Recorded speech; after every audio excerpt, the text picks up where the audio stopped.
Hey, what's going on? What's going on? Welcome to another episode of Politics and Wellness. I'm your host, Captivating Christian. And of course, you guys are my co hosts for this evening, along with whatever in the cup. Yeah. Hey, Patty Duke. Hey, Nicole Goddess. How are you? Um, Boy, oh boy, where shall we start? First of all, I hope everybody's having a good evening and we are prepared to share our thoughts and get into some things. There are some articles from this afternoon that I do want to touch back on that I wanted to really talk about and really get your opinions about. So if you've got a chance to catch the rundown at some point during the day, great. If not, then you'll probably be doing a little bit of catch up or just following along, and that's fine too. Um, it's just a lot right now. It's hard to even get it all together, but where should I start? Let's see. I did have notes here somewhere. I'm going to get it together one day because I did have them up and then they went away. But welcome to everybody in the room. Welcome to everybody in the balcony. Thank you for coming and stopping by. However you choose, it is always great to see you. And like I said, oh, there you go. I was about to say, where did it go? All right, so let's get into some things. Now, of course, my wellness part is the glass. So it's full right now. So the wellness, we are good. But in all seriousness, I hope that everyone is well mentally. I know this can be a strain on a lot of us. There's been some months, close to a year for a lot of us that have been in somewhat of a quarantine state. So we always want to make sure that we are checking on each other, making sure that we all are good. And if you are not good, that you use the resources available to you to seek help. Because, of course, we need you to survive, as the song says. All right, so getting into some things, let's start with, I don't know where I want to start. I really don't, because it's so much. It's like I could start here, I could start there. However, I do want to start here. I did not put this in the tagline, but for those of you who have been following the Quan Bobby Charles case, the toxicology report has come out and shed new light on the case. The mother and son who took Bobby Charles without the parents' whereabouts. They claim that he had overdosed on something, and come to find out that was not really the case. It has been proven that he did have some marijuana in his system, but clearly not enough, as they were claiming that he overdosed on heroin or some other stuff. It basically proved that story was dead wrong, that he did not die from that he did die, however, from a drowning or some sort of suffocation.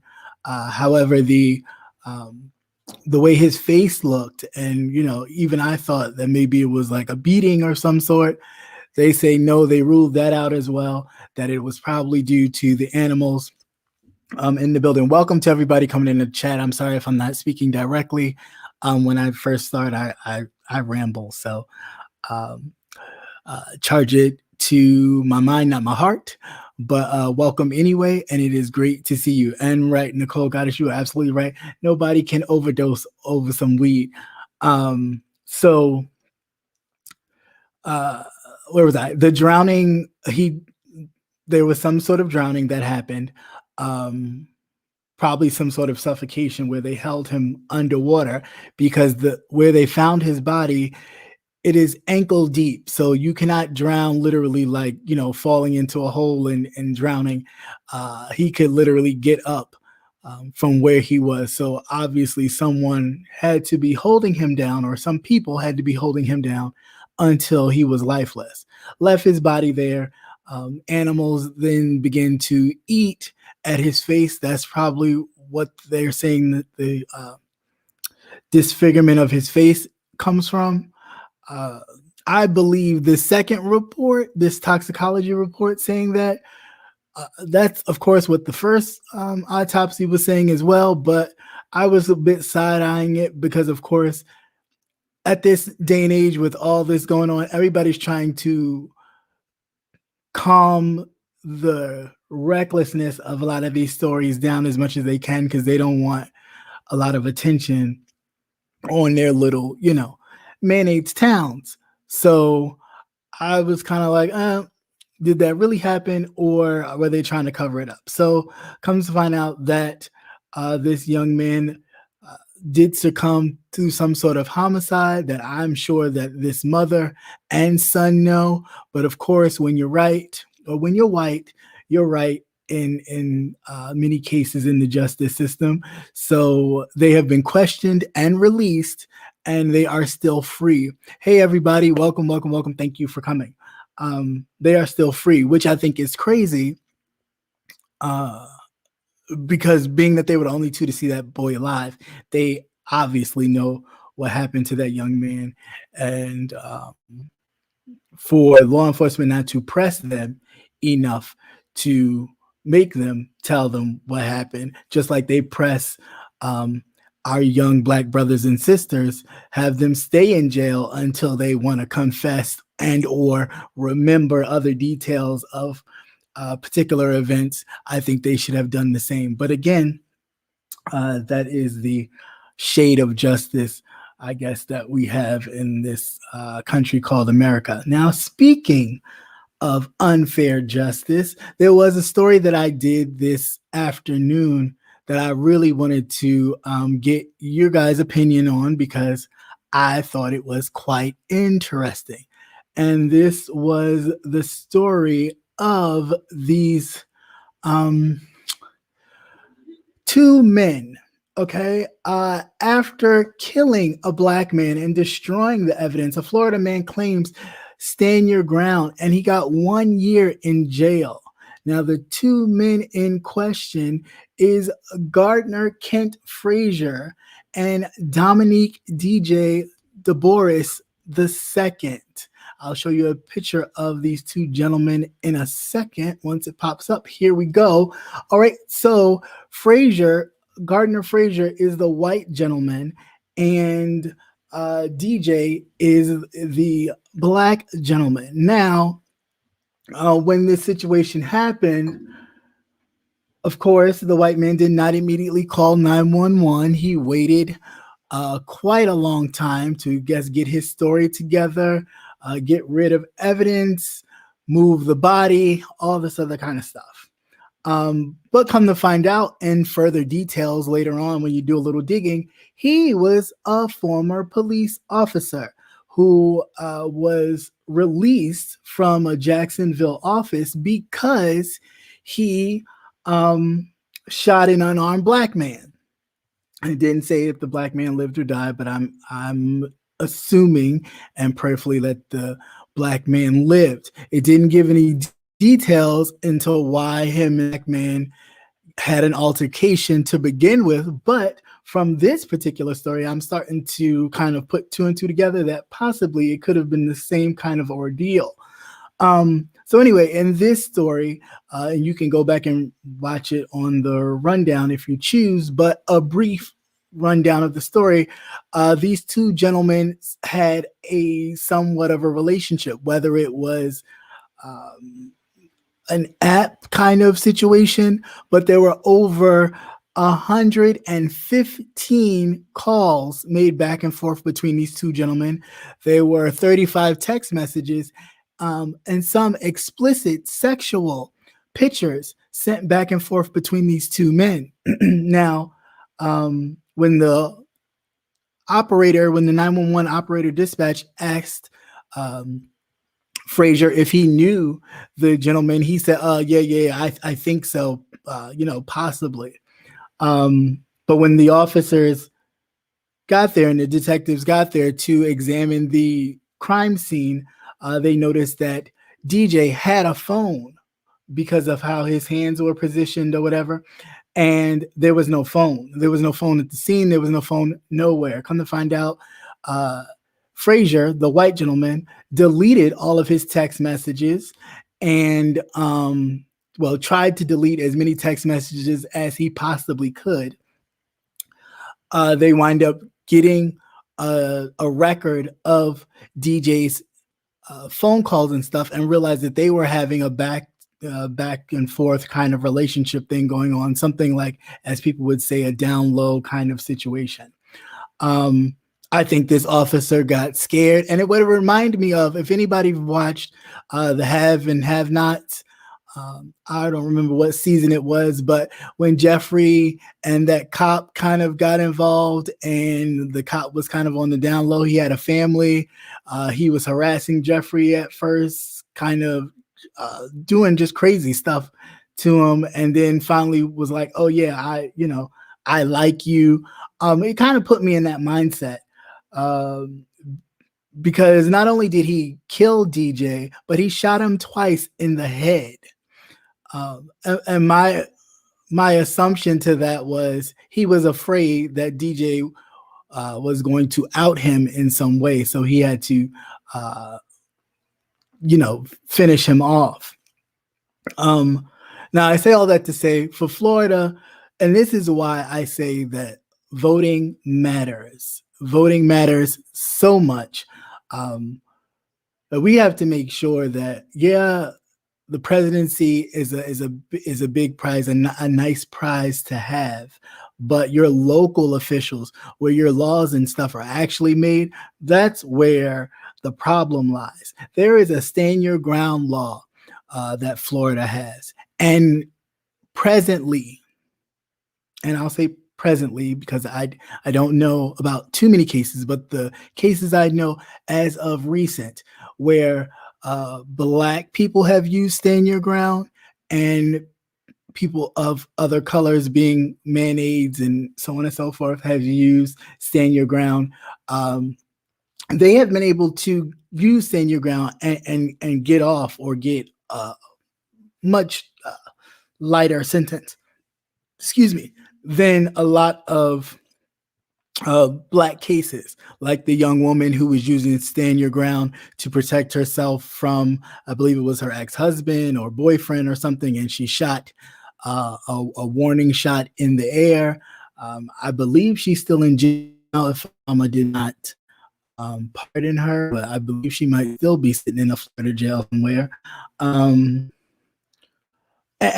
many other cases where Black people have been imprisoned in Florida for the same stand your ground. So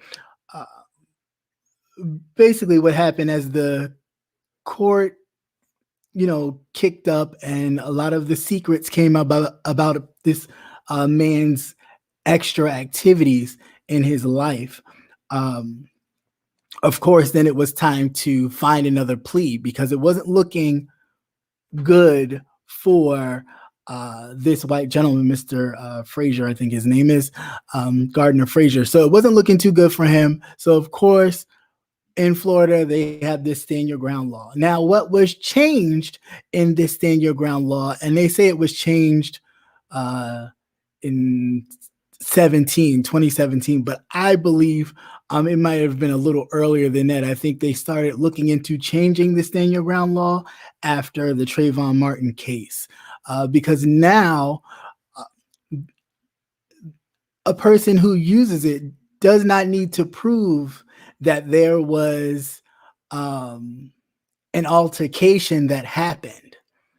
Okay, that's one part of it. So they don't need to even prove that an altercation happened. They could just say they felt that they needed to use it, and it doesn't allow you to retreat. So if you stand your ground, literally, you have to stay there. You can shoot them, you can kill them. You don't have to back down. You have every right to stand your ground, literally.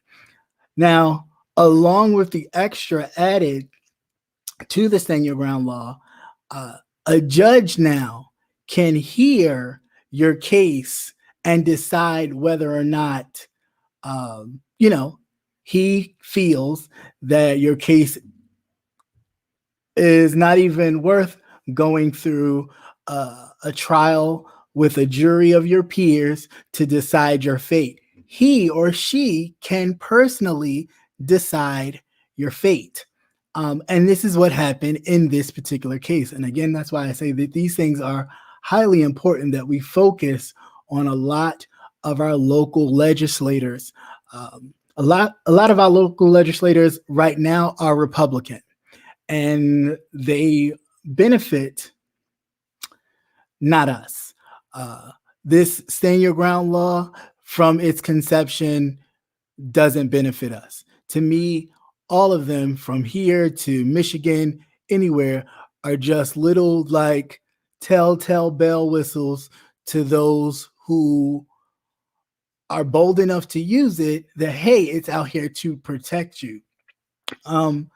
So he then, in case, pleads to stand your ground, the judge hears the case and decides that because there was no evidence to prove that there was, because the burden of proof is now on the prosecutors as well, to prove that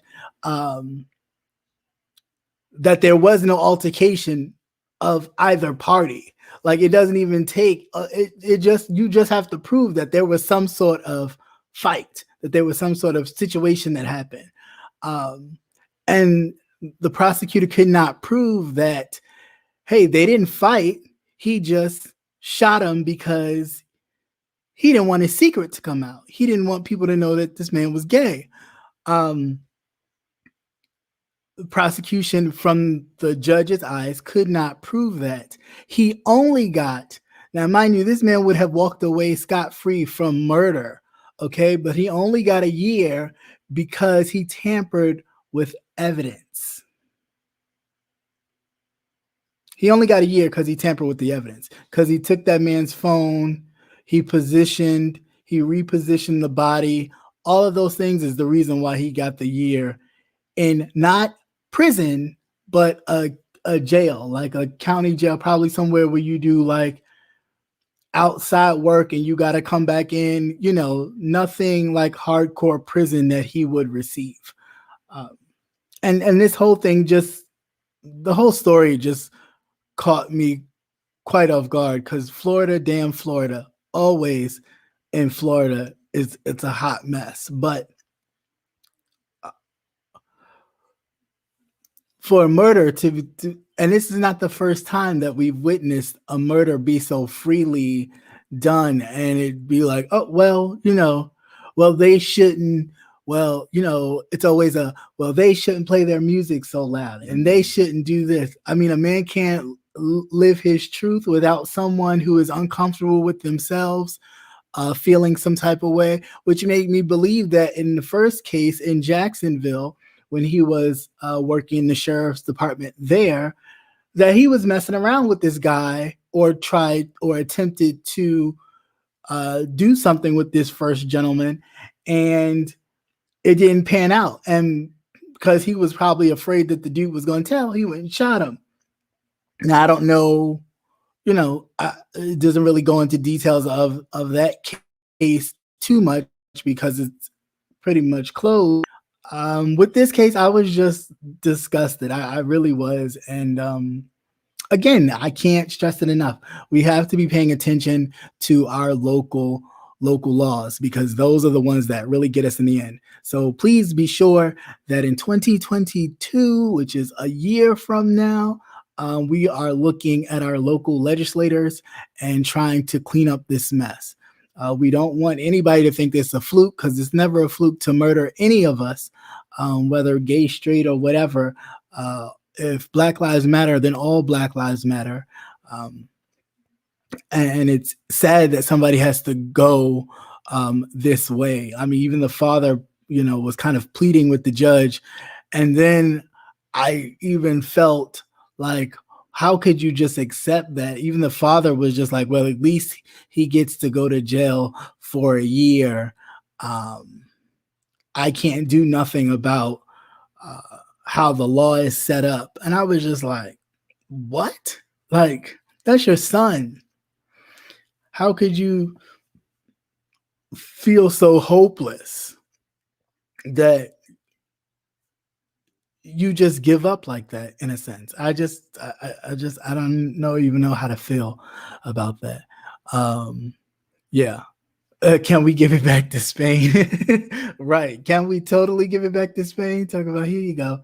Because Florida is for the birds. I mean, I love the people in Florida. Some of you, you know who you are, but uh, the state itself is for the birds. I can't. Um, yeah, so that was crazy. So, any of your thoughts on that before I move forward? Um, let's see. Let's see if we can run through. Florida needs to flip. Yeah, yeah, Florida needs to flip, but we need to flip it. We definitely need to flip it. um, oh, did you? Yeah, and that's a whole nother thing. People always talking about some. Oh yeah, your First Amendment. Speaking of your Second Amendment rights, anybody hear that Sarah Huckabee Sanders?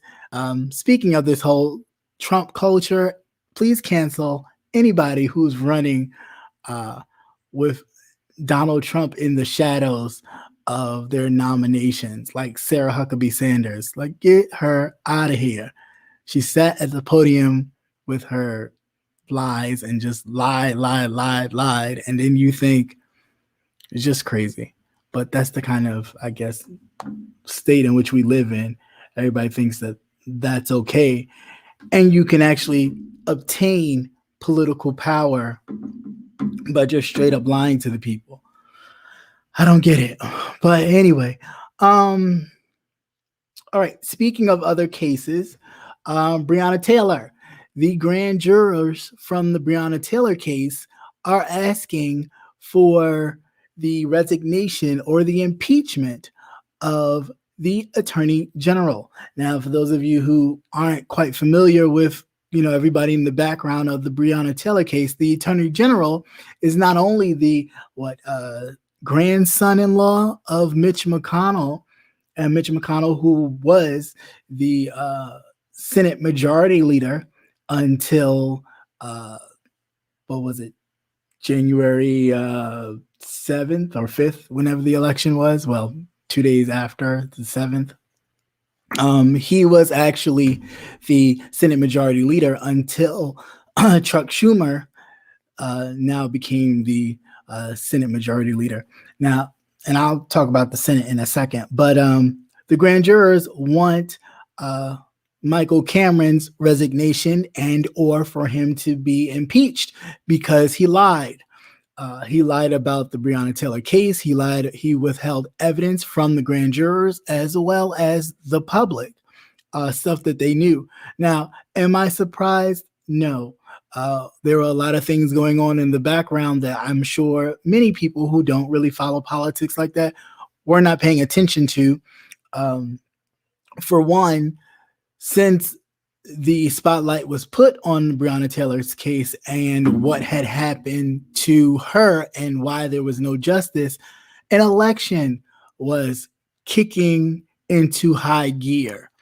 And the longer the election, the longer the case was building and people were asking questions as to why, what was going on, why was this woman killed, the more that was costing people who were running for re-election.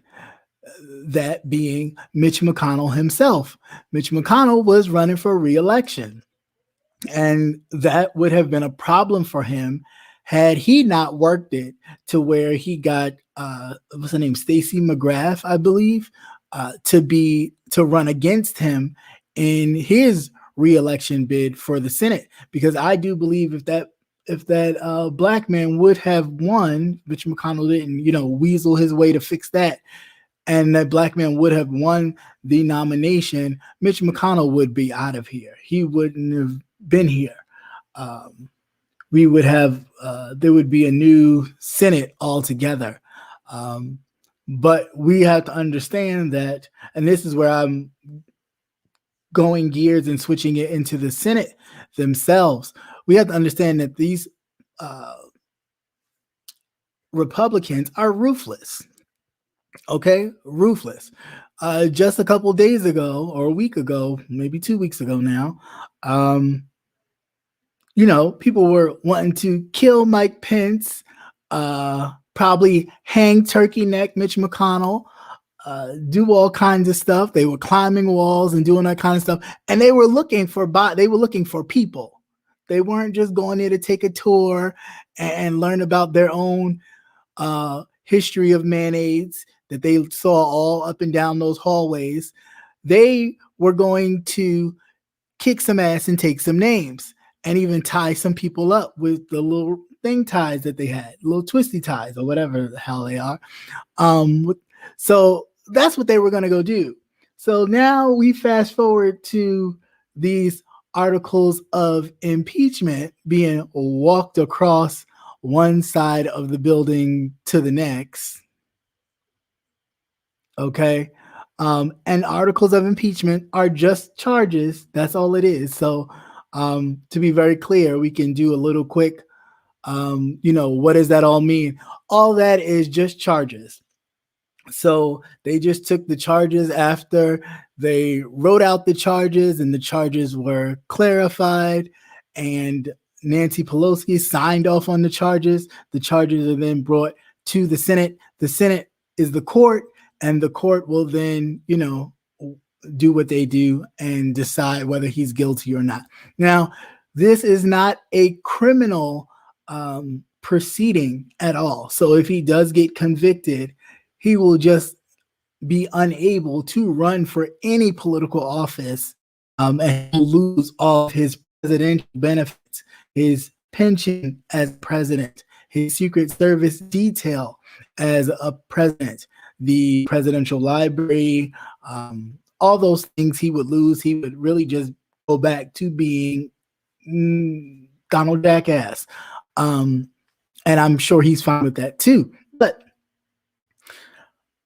that's really all this is. So when people, I was watching the shows today, and of course, the Republicans have done a whole 360. Well, at least other than I think 4 or 5 of them, and basically said that this whole impeachment thing is unconstitutional and illegal. But yet, you didn't find it to be unconstitutional or illegal because your asses didn't stay in the midst of when the people were coming with the insurrection. You guys didn't stay. Y'all ran off like cowards. So it's funny to me. Hey, Jess, what's going on? It's funny to me how you can say that all this was illegal. However, you can turn around at the same time when those people were storming the doors of the Capitol, you can run with your tail between your legs and go hide, cowering, holding hands, crying, cramped up in offices with the opposition that a lot of them claim they can't stand, and then turn around when they think they're free enough and everything's all clear to still talk the same garbage. It's like, make it make sense. And my issue with the Democrats is just this. When they had power, they didn't give a shit about being bipartisan or what the Dems actually thought about anything that they were pushing. They stopped everything. They blocked everything that they could.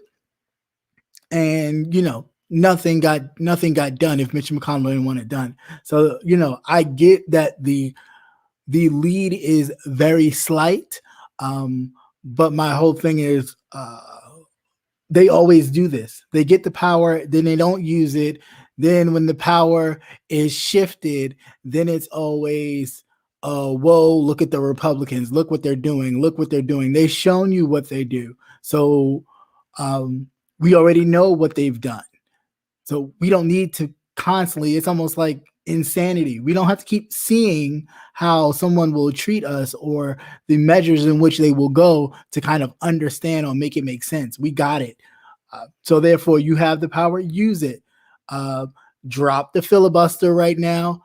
And the West Virginia senator, the Democratic West Virginia senator, hey, you either have a talk with him or you kind of find out what's going on, and find someone who can run up against him in a primary when it is his turn to run for reelection, because this is ridiculous. You're going to wind up giving away the power you have for what? I mean, it's just really ridiculous. It's so irritating at this point. This presidential library would only be of comic books. I don't even think they'd be of comic books, because even comic books still have words. I think it would be his library be full of nothing with Trump stuff with his name over a whole bunch of stuff, so he could pay attention, because he don't pay attention to anything other than his name. But yeah, so I don't know. I mean, I do hope that these people, grow a spine and really not be so scared of somebody using Twitter to talk about them. I'm just not. I don't know. Like, I'm confused. I didn't grow up in the age of Twitter and all that.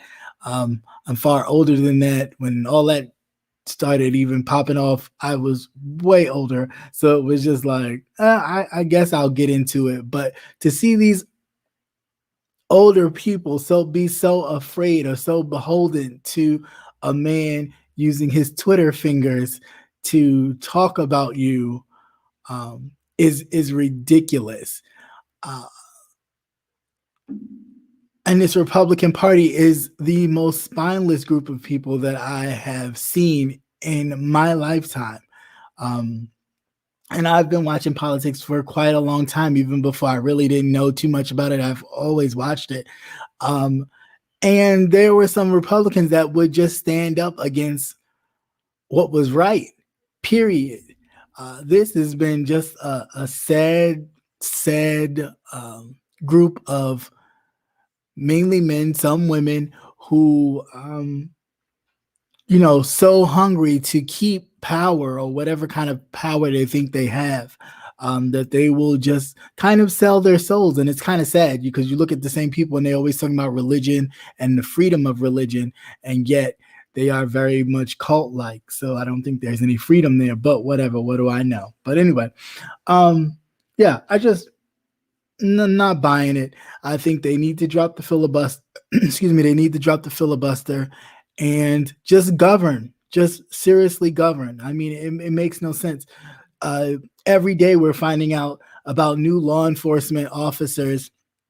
Right, exactly, like Tip O'Neill. Exactly, Patty Duke. Law enforcement officers who were involved in the insurrection at the Capitol. Michelle Obama's brother's Secret Service agent was also involved in the insurrection at the White House. So know that there are a lot of law enforcement officers, other people involved in this, that of course they're trying not to expose. So they're trying to sweep this under the rug as quick as possible. Say, oh, okay, well, that happened and it's over and done with. But that's what they do. That's definitely what they do when they see themselves doing acts like this. They, sweep it under the rug. Oh, nothing to see here. Yet, had that been us who would have stormed or anything like that, they would be running this in and day out, all day long. See what they're doing. Look, this is what they do. This is how they are. Look at this. Look at this. And it's like, well, why don't you give your people your same kind of attention, not only in your media, but as your local officials? You look at Winosha. Winosha's at it again. There's not too many Black and brown people in Winosha, Wisconsin, even Washington State. Not too many people. And in Washington State right now, one of the police officers was going to a street race and happened to run over pedestrians, which he claims that he was fearing for his life. So it's just like, okay, so which one is it? Are we officers who are there to protect and serve regardless of whatever the situation is? Or are you, are you just on the job for the perks, and whatever happens, happens. And if at any moment you feel in fear of your life, you just run over people. I mean, and it's crazy. It really is. But I'll say this: I'm glad they're doing it. Let them do it. Just stand back and stand down, because I think this is really ridiculous. Yeah, but I agree with you wholeheartedly. I really like how 2021 is really exposing it all. But yeah, 2020 definitely did that. 2020 definitely gave vision to a lot of things, cleared some eyes, and really got people looking into how the differences between the two, and how everything is actually working out. What'd you say? His bail, he should be revoked ASAP in this picture, which is ridiculous. Yeah, I mean, he should, but we shall see what will happen.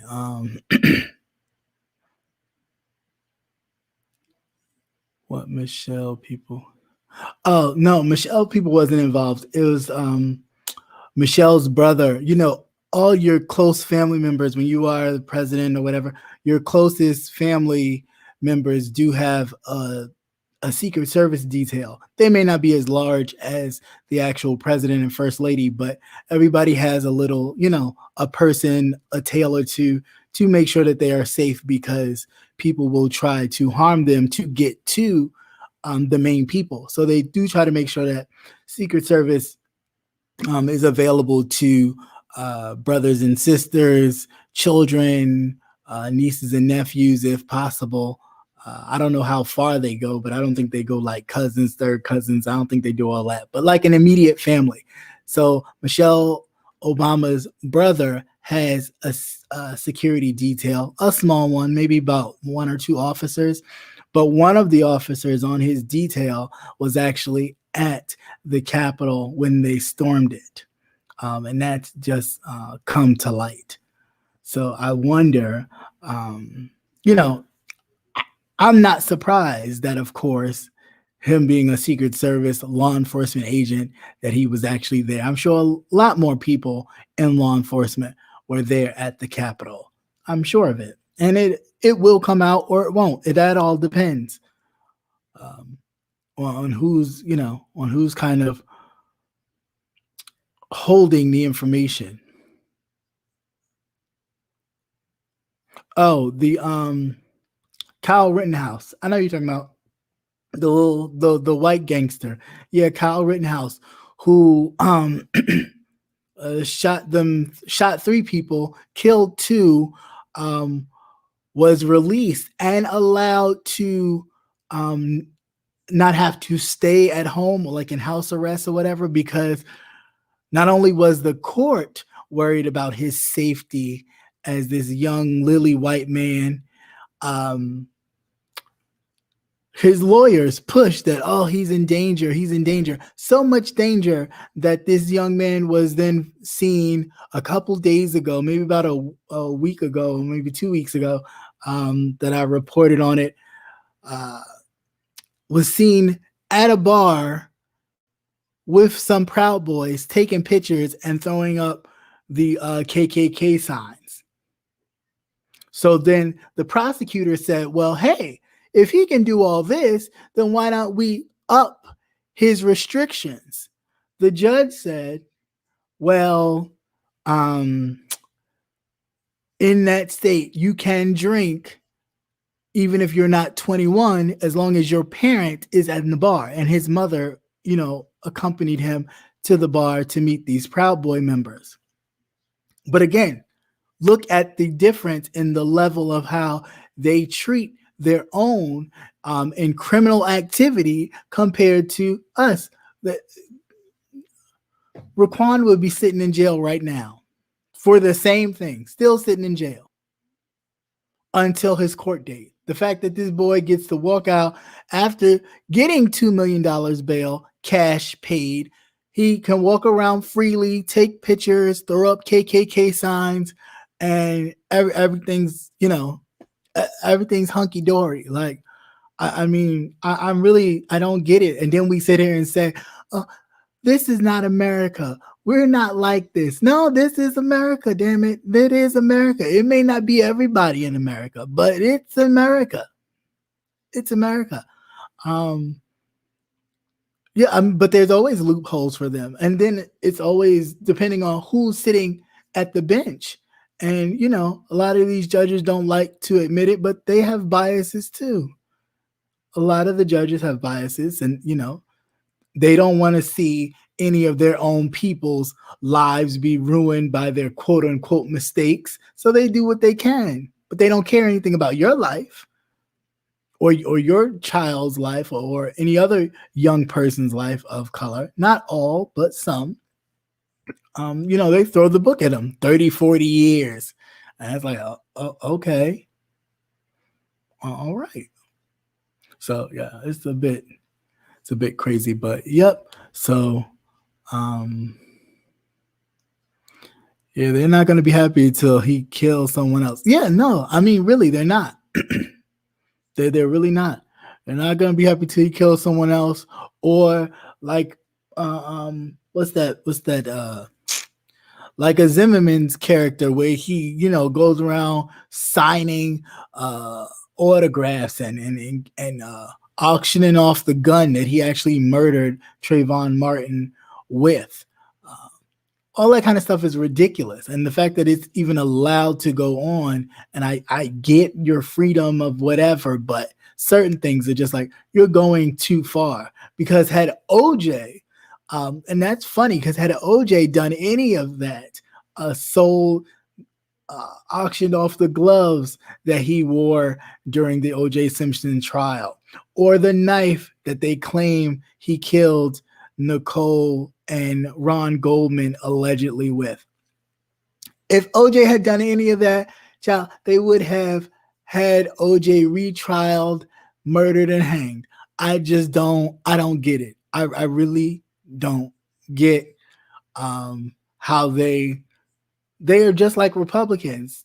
To your face, they will sit here and just bold face, that's not America, that's not us, and do something so twisted, and you're just like, but you wouldn't even, till this day, y'all won't even say that you either agree with the evidence that it's not full on that OJ could have possibly done it.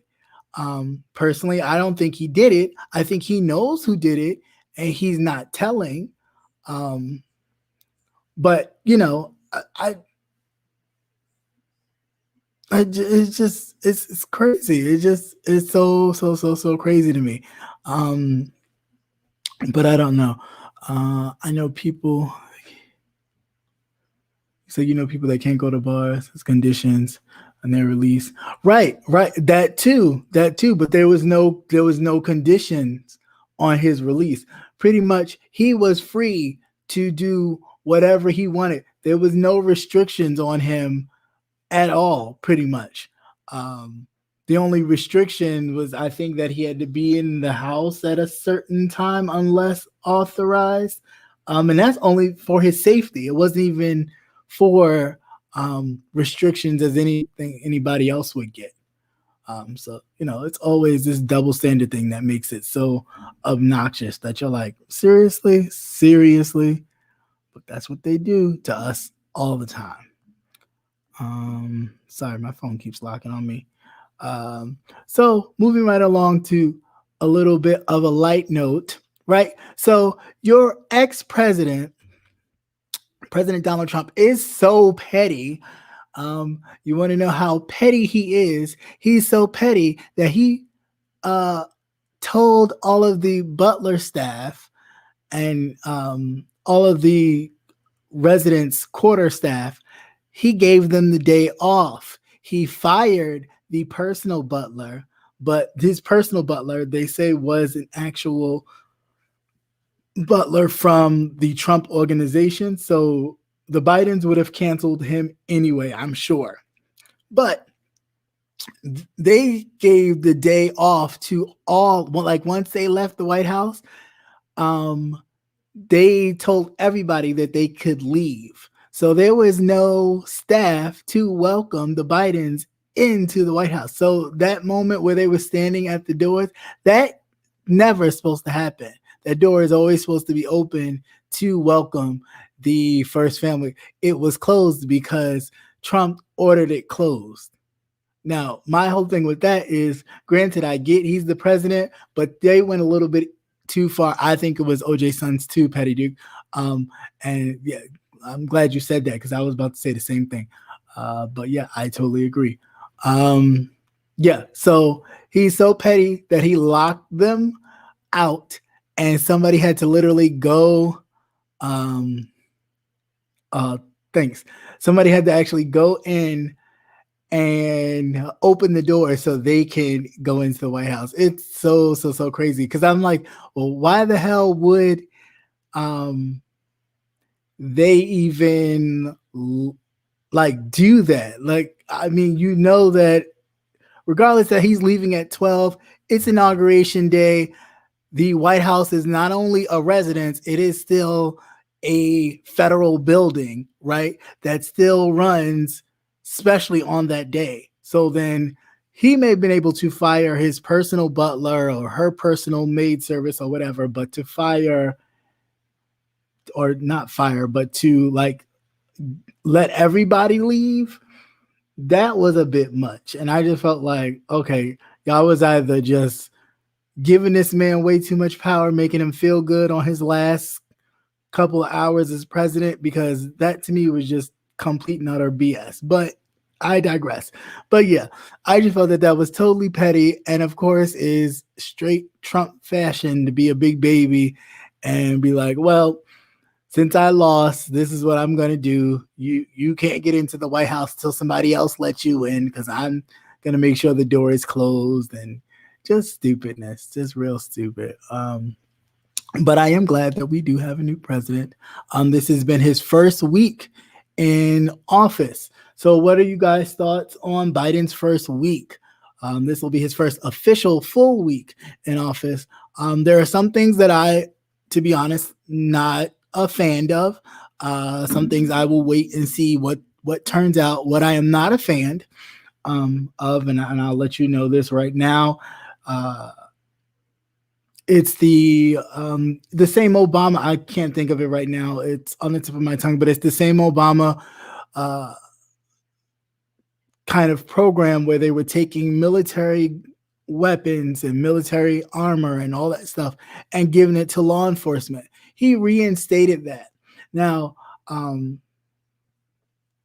my issue is, of course, just this. If you don't root out the problem in the police department itself first, right, you are just aiding them by giving these corrupt organizations, and that's right, they are corrupt organizations. That's what I call police departments, because a lot of them are corrupt.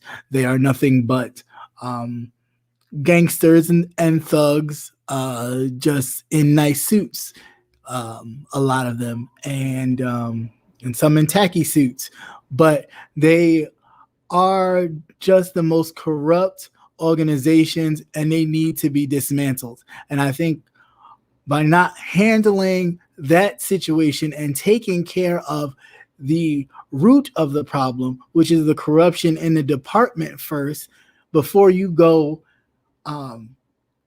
giving them more access to military unused weapons or armor or tanks and all this other kind of stuff, it's ridiculous. Because all that does is gives them more fire to have them tanks running up and down black and brown communities, right? When in their own white communities, they don't use that. They don't use it at all. As we saw from when they, bum rushed the Capitol, and everybody was just sitting around like, where's the tanks? Where's the tear gas? Where's the this? Where's the that? And, now everybody's pointing the finger. Oh, I couldn't do anything because the Pentagon wouldn't let me. I couldn't do nothing because I was still waiting on clearance from the president. We couldn't do nothing because you didn't do anything because when you see yourselves, you don't look at yourselves as criminals. You just look at yourselves as, oh my gosh, I wonder why they're doing that. They shouldn't do that. Oh, gee. Not stop them from even thinking of destroying anything down here. Make sure we create a barricade between them and whatever they possibly could destroy on site. You don't look at them like that. And that's why they can go home. And now when they, go home and get a knock at the door and it's the FBI, or they're losing their jobs and a whole bunch of stuff, and they're on the computer talking about I didn't see anything I did wrong. I was just following the president's orders. That the president's saying he didn't tell y'all to go storm the Capitol. Now, I watched the speech. Now, a lot of times people can say, well, he didn't necessarily say go now and storm the Capitol. But I mean, we all don't have to act like, we're remedial here, because we're not. He said, we got to fight. Okay. We got to fight like hell. Now, I don't know how many of you know what fighting means, but if I'm fighting for something or something I believe in, there's a way I can do that. Now, if I'm fighting like hell, and fighting like hell means to me, I'm fucking some shit up. I'm not just sitting here, not sitting here just thinking about it. We gonna really do it and get it done. And that's just what these people did. Now, granted, their privilege allowed them to do it, because then they also thought, because remember, he said this, and hey, everybody who just popped in, how you doing? Thank you for coming. Welcome. Remember when he was campaigning in 2016, he said that if you rough him up, he would pay for, their legal bills and whatever, and help them out. And they remembered that since 2016. So when they stormed that Capitol, their main thing was, oh, don't worry about it. Trump will pardon us because of this. Don't worry about it. Trump will pardon us. Now, a lot of people didn't get pardons that they expected to get pardons. Like all those people that was in that insurrection hoped to get a pardon. That did not happen. So a lot of them people are butthurt. Even the Tiger guy, he's butthurt because he didn't get a pardon from Donald Trump, but yet he turned around and talked trash about Joe Biden. Sir, if you're sitting in jail, whatever the Tiger Joe or whatever the man's name is, the gay Tiger man. So if you're sitting in jail and you thought you was going to get a pardon, and he was a strong Trump supporter, thought he was going to get a pardon and didn't, your last move would be to talk trash about the current president who could possibly pardon you. Dumb. But, that's how, of course, silly and stupid a lot of those followers are. Yeah, Lil Wayne got a pardon, and so did Kodak Black. Kodak Black got a pardon, and his deal for his pardon, because he said it on Twitter himself, that if he got pardoned, and I'm not going to repeat how he worded it because it took me forever to kind of get it out of my own mouth, but because it was so like, please. But he did say that if he was to get a pardon, he would donate $1 million to a charity. Now, I'm sure Donald Trump and the rest of his team wanted the $1 million to go to them because, of course, they work and dibble and dabble in crooked charities, that they have a charity, and then you'll come to find out the money wind up going to the Trump organization. So I'm sure they would finagle that $1 million right in their pockets. But come to find out, after he received his pardon, that tweet for the oh yeah, I'm gonna give $1 million to your charity or to a charity when you pardon me came down. So he might have taken that pardon and ran.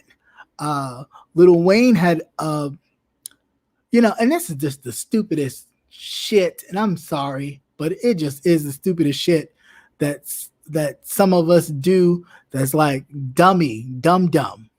what are you doing? Like that crack is, I feel like Joe Clark, like it kills your brain cells, son. It kills your brain cells.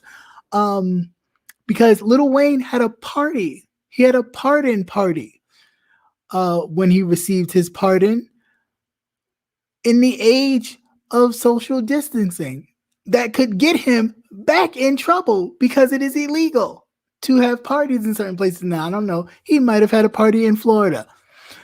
I don't know. But I was just like, stupid. You just got pardoned from going to jail. Then you have a party and you could possibly end up back in jail for violating the law. I mean, make it make sense. Like, you must love trouble that much or think that your money can buy you out a lot of a situation, which is ridiculous. They should have pardoned Bill Cosby, yes, or at least put him on house arrest due to coronavirus. I agree, Nicole Goodness. I mean, hell, everybody else got it, and I'm sure Harvey Weinstein probably got his old white ass sitting at home somewhere, but they ain't gonna tell you that because they don't want people to get mad. But I'm sure he complained about coronavirus and they got him off. Lil Wayne is part of the Illuminati. You think so? I don't know if I believe all that, but he can barely speak English. I don't know what he can. I just it's ridiculous. I mean, I'm just like, are you glutton for punishment? I just really don't understand the nature of a person to be blessed enough to get pardoned off of your own dumb mistakes. And then just whatever. Harvey is laying up under some. Never mind. I bet he is. No, it doesn't. But I mean, some people actually think that their green allows them to be in certain spaces that they once didn't have to, weren't allowed access to. So it's different. Biden's first week. Yeah, I think we covered everything. So yeah, and so we covered everything. But this is the point of the show where, if anybody wants to pop on or share a story that you may have heard about or that you want to ask me about, that you may, that maybe I don't know, because I try to watch everything, but Lord knows I do miss some stuff. I am human and it is perfectly fine. You are welcome to hop on. I will drop the link like so. I just ask that you be respectful. And that's all. Also, too, in that story that I did this afternoon, one of the stories, which I'm not surprised about, there's no Black women in the Democratic caucus as far as the House is concerned. And on the level of hierarchy in the Democratic House, like the Speaker, the Whip, even prospects for people to actually be Speaker of the House or anything like that. There are no Black women anywhere, not even in the, not too much even in the Black caucus, really. And that's always been a struggle, sometimes on, sometimes off. And that's been a struggle since Shirley Chisholm. And I wonder why, like, Black women are such a force in the voting block that I don't see, I don't know what that's about. What's the story behind the White House being dark for the last couple of days? I don't know. I think BBK, it might just be a transitional thing. It might just be a transitional thing. I think something happened to my sound. Oh, I hear you. I don't know if you. Oh, I can hear you, but maybe you couldn't hear me. But I don't know. I think it's just a transitional thing. And knowing him, he probably doesn't want to be any, kind of do fanfare or anything of that nature, being that people are dying of COVID. So just trying to be as respectful as possible, I believe. BBK, you are on mute, and it's not. Hey, Okay, Christian. Hey, mods, hey. everybody. Sorry about that. Something was wrong with my sound a minute ago. Oh, no, you're fine. Hey, so do you have the tea on why the White House has been dark for the last couple of days? I was just saying, I don't think it's really anything other than um, it just being usually, the White House is lit and it's so much going on, especially around a new transition, that is just trying to be more respectful to what's going on and uh, kind of put that on the back burner and focus on the pandemic and people's lives have been lost and stuff of that nature. So I don't think it's necessarily anything to do with like anything salacious or anything like that. I think it's just basically out of respect. Okay, Yeah. that makes Yeah. sense. Okay, and I'm sorry for being late. I know you probably covered some of this. I just got out from work. Oh no no no no no! I didn't actually. So no, you're good. I didn't because I didn't even think about it. But since you asked it in the question, I was answering it while you were trying to fix your sound. But You but yeah, know, I think that's what it is. I'm sorry, when they were putting all those generators up, I was kind of thinking, is that a sign that maybe we should be following suit? Given the fact that they claim the only reason that arrests weren't made on the 20th at the production Mm-hmm. was because of the threat against the U.S. Mm. Um. Well. Yeah. I mean, that's what they claim. I mean,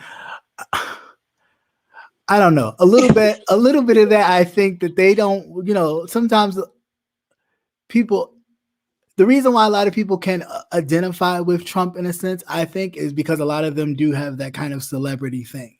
And I think on the 20th, nobody wanted it to take away from the bride. It's almost like, a bride on the wedding day. Nobody really wants to take away from the bride. So you just, let the wedding happen. And then maybe later we'll deal with everything else on the back end. So I think that's why on the 20th, everything was kind of like, nope, we're just focused on this, bring the extra security, have the military there, and we'll focus on that. Really? Yeah. Well, Mm-hmm. they really did kind of take away from the bride. I mean, Yeah. actually, I the mean, bride took away from itself too.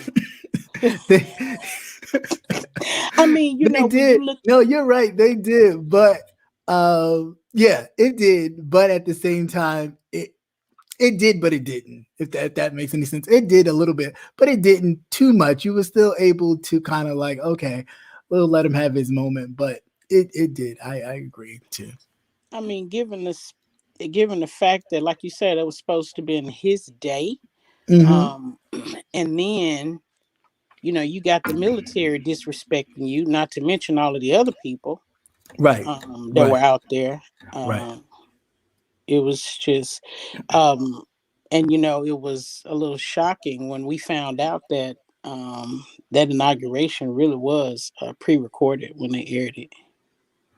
Was it? No, I didn't. I didn't. I did Yeah, not read it that. was. Somebody came in my live. Well, yeah, they came in the cave when we were talking behind the scenes. They worked there, and Okay. they Well, I'm said, yeah. sure it was a bit of the delay. I'm sure of that. That it was somewhat delayed No, because of the security thing. mm-mm.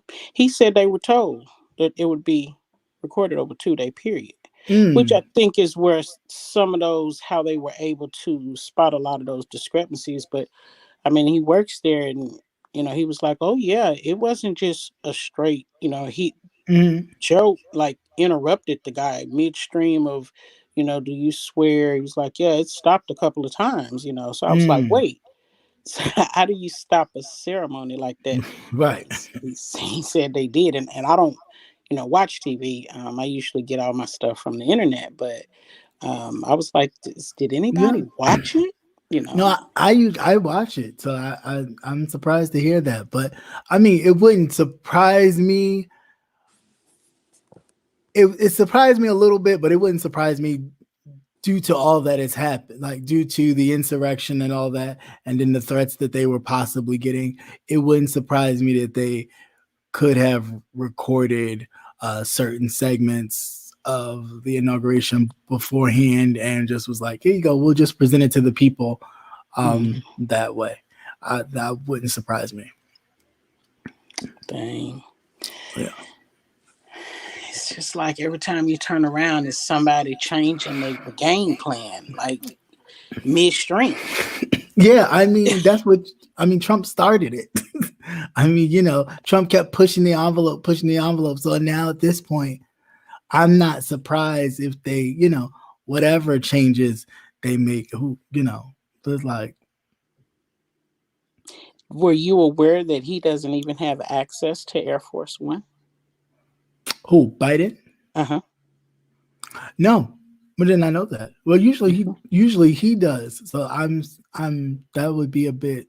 I'll look into that because usually whenever whenever the codes switch over and he gets the new codes and those codes that the former president are no longer active, he has access to everything. So But unless there is a new Air Force, because remember, Donald Trump did commission a new Air Force One to be built.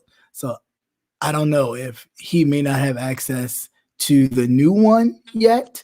Because I think Donald Trump was assuming he would be president again and he would fly this new Air Force One that he commissioned. So I don't know if that has anything to do with it, but no, I wasn't aware of that.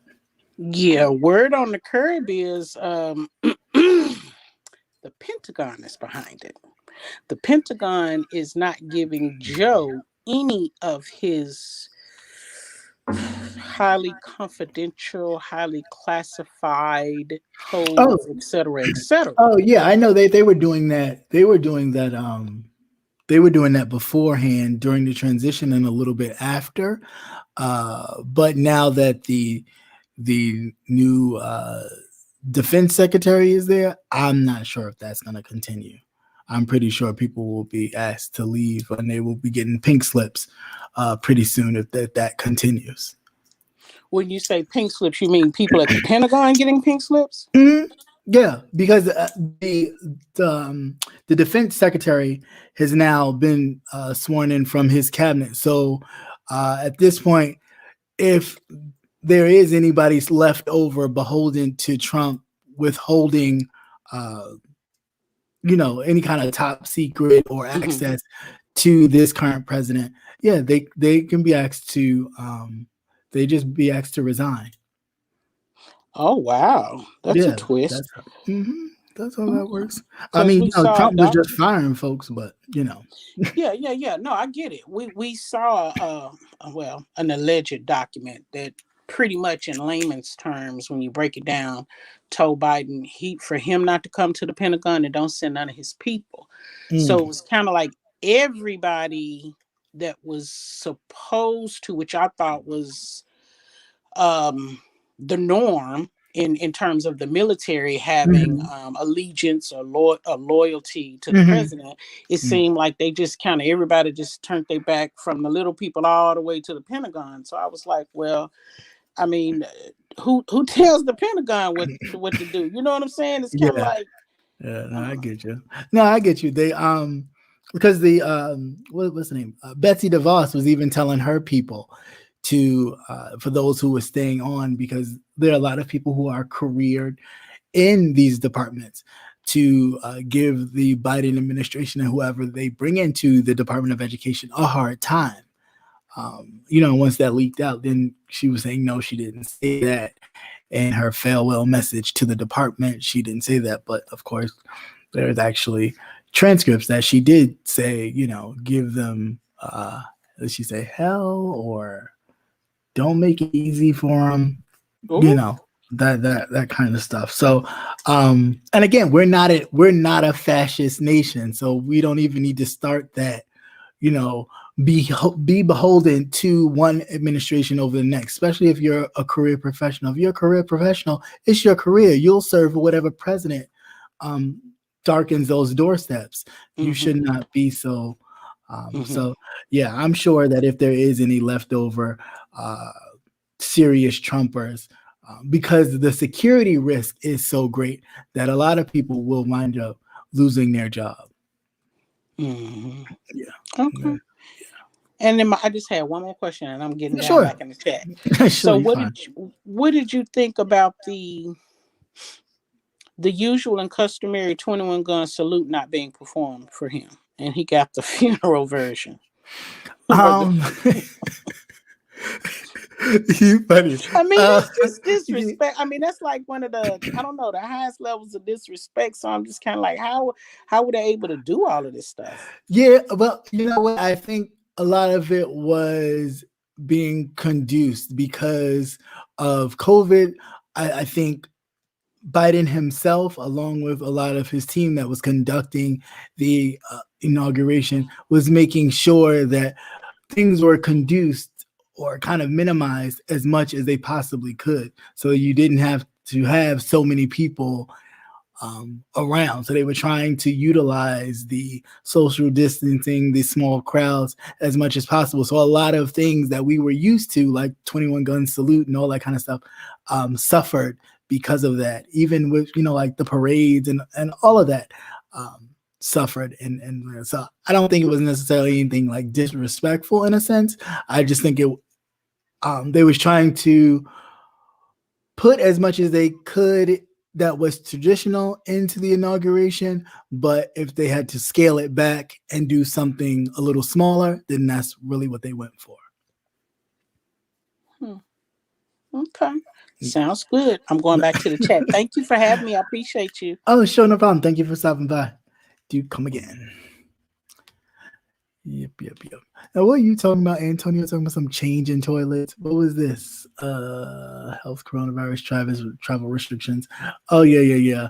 I've They're doing a lot of that. And actually, speaking of that, people, please make sure that you are, if you're going to be traveling, that you get tested regularly. You keep a record of your testing results, or if you get the vaccine, that you will need to have your vaccine paperwork with you when you board planes and stuff like that moving forward.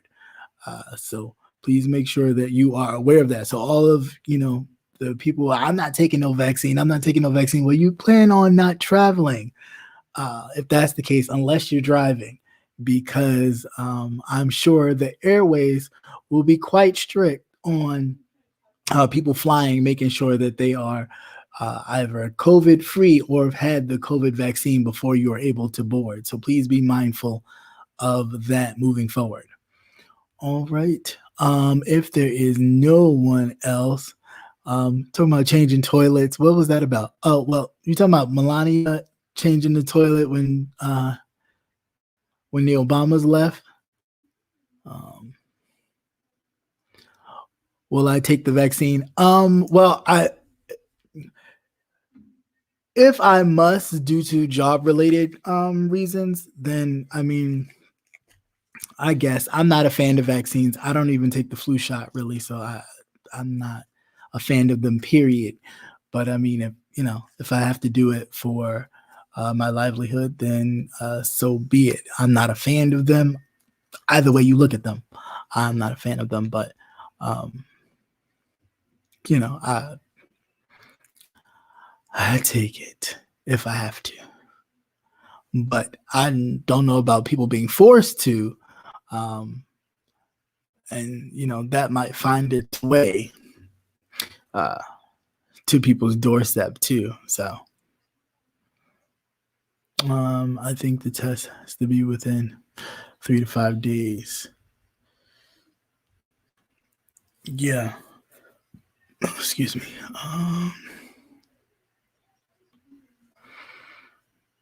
That's what was it? That's so dark.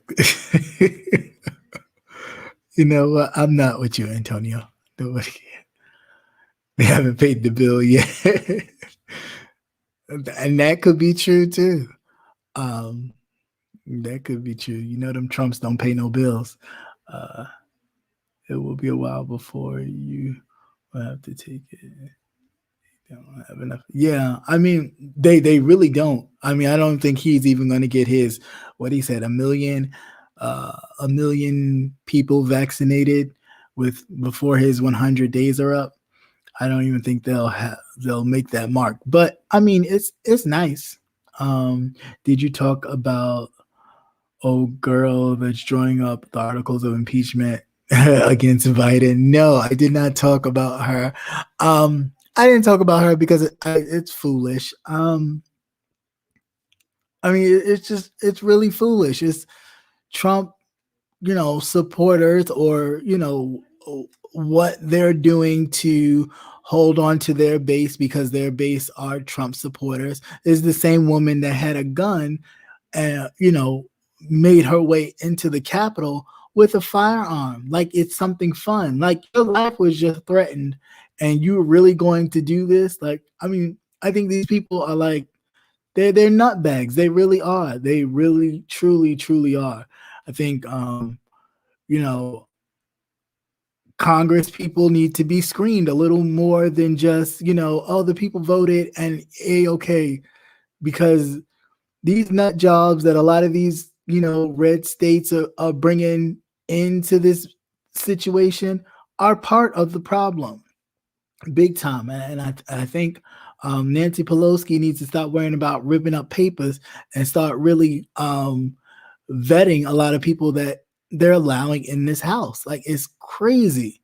It is really crazy. Even with the senators, like Ted Cruz and all of them, who were, amping the people up, and now you're gonna sit back and act like, oh, I didn't say anything, I didn't do anything, that wasn't me.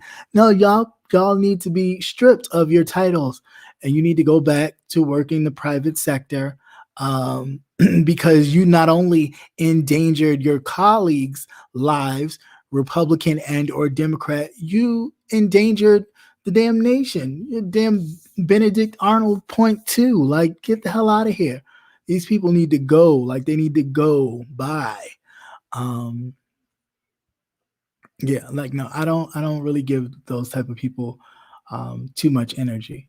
Think they need to go. Their 15 minutes of fame are up. Donald Trump is gone. And I think nationwide, we just need to start cleaning house. And if the mayonnaise don't do it, that means no problem. We'll do it for them. We just need to show up and vote. Um, and let them see that Philadelphia wasn't a fluke. Uh, Harrisburg, Pennsylvania wasn't a fluke. Uh, Georgia wasn't a fluke. We can flip Florida as well. We can flip so many other states as well if we really, focus and get to work and do the work that we need to do and continue to save the damn nation from itself. I mean, what more do they want? We got to take care of their kids in slavery. We got to take care of their kids and loved ones in Jim Crow. We got to save the nation from itself tons of times, including this last election. Come on, y'all. Like, stop. What the hell are they doing? Please find a way to get rid of Ted Cruz. Texans won't stop voting for this fool. I have no idea. Trust me. I wish I knew how. I really want to know what district he represents. Like, where is his base? Like, because I need to go down there and see the people, his constituents in his part of Texas. Because I'm floored. I am really floored. I am floored how you can even be encourage a man so that your own wife was disrespected, and you was like, well, come on, man. Like, that's enough. I mean, as much as, again, a lot of Texans have those kind of values of family and husband and wife and all that mess. And for that man to disrespect that man's wife like that and him not defend her and then turn around and kiss the president's behind and still doing it to this day is a bit ridiculous. And he really gets no respect. I really wish I knew anything about Ted Cruz. And then getting involved with celebrities because he called him a fascist piece of shit. Steph Rogen called Ted Cruz a fascist piece of shit, and then he felt the need to respond that, oh, it's the Democrats who don't believe in the freedom of religion and the freedom of this and the freedom of that. And I'm just like, that's funny that they always say that, but they're the ones pushing to make sure women don't have the right to their own bodies. But we want to talk about religious freedoms. um it's so much. They're full of hypocrisy that it is just like enough. And I wish people would call it out more. And that's the problem. If we don't call it out more, they're allowed to continue to just spread it over and over and over and over. So we just have to call out the bullshit when we see it. Um, I voted against him twice now.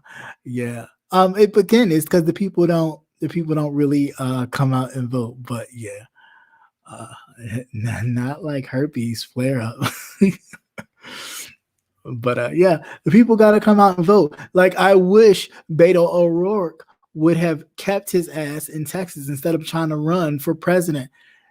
He would have already eclipsed Ted Cruz by now, and he would have a Senate seat.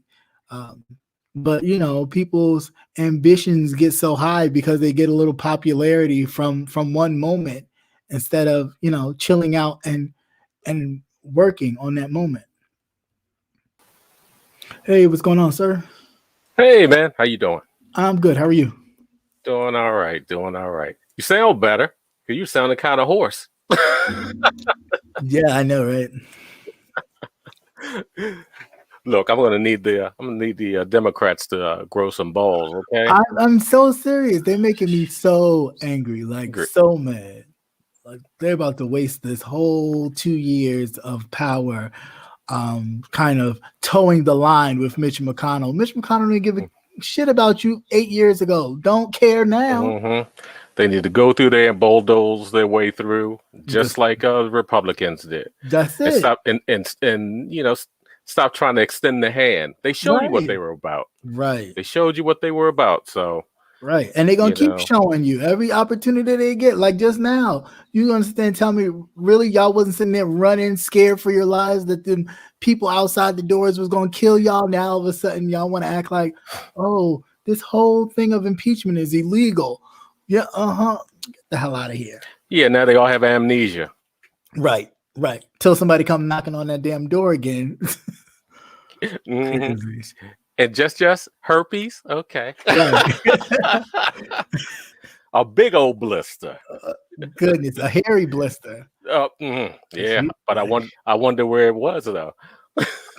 Oh, I can't stand him. I just cannot, like, I don't know. They are, but they're really pissing me off. They're really pissing me off. They really, really are. Like Chuck Schumer. He's really good. They're starting to get there. It's like, come on, man. Y'all cannot. But they do this all the time. They blame policies for the reason why they lose midterms, but it really don't be the policies. A lot of times it be their lack to take their power and really use it instead of trying to be, we're just trying to be bipartisan. Mm-hmm. Yeah, and watching them walk that the paperwork over. It was like watching paint dry. I was like, look, you need to get some younger people up in there. Right.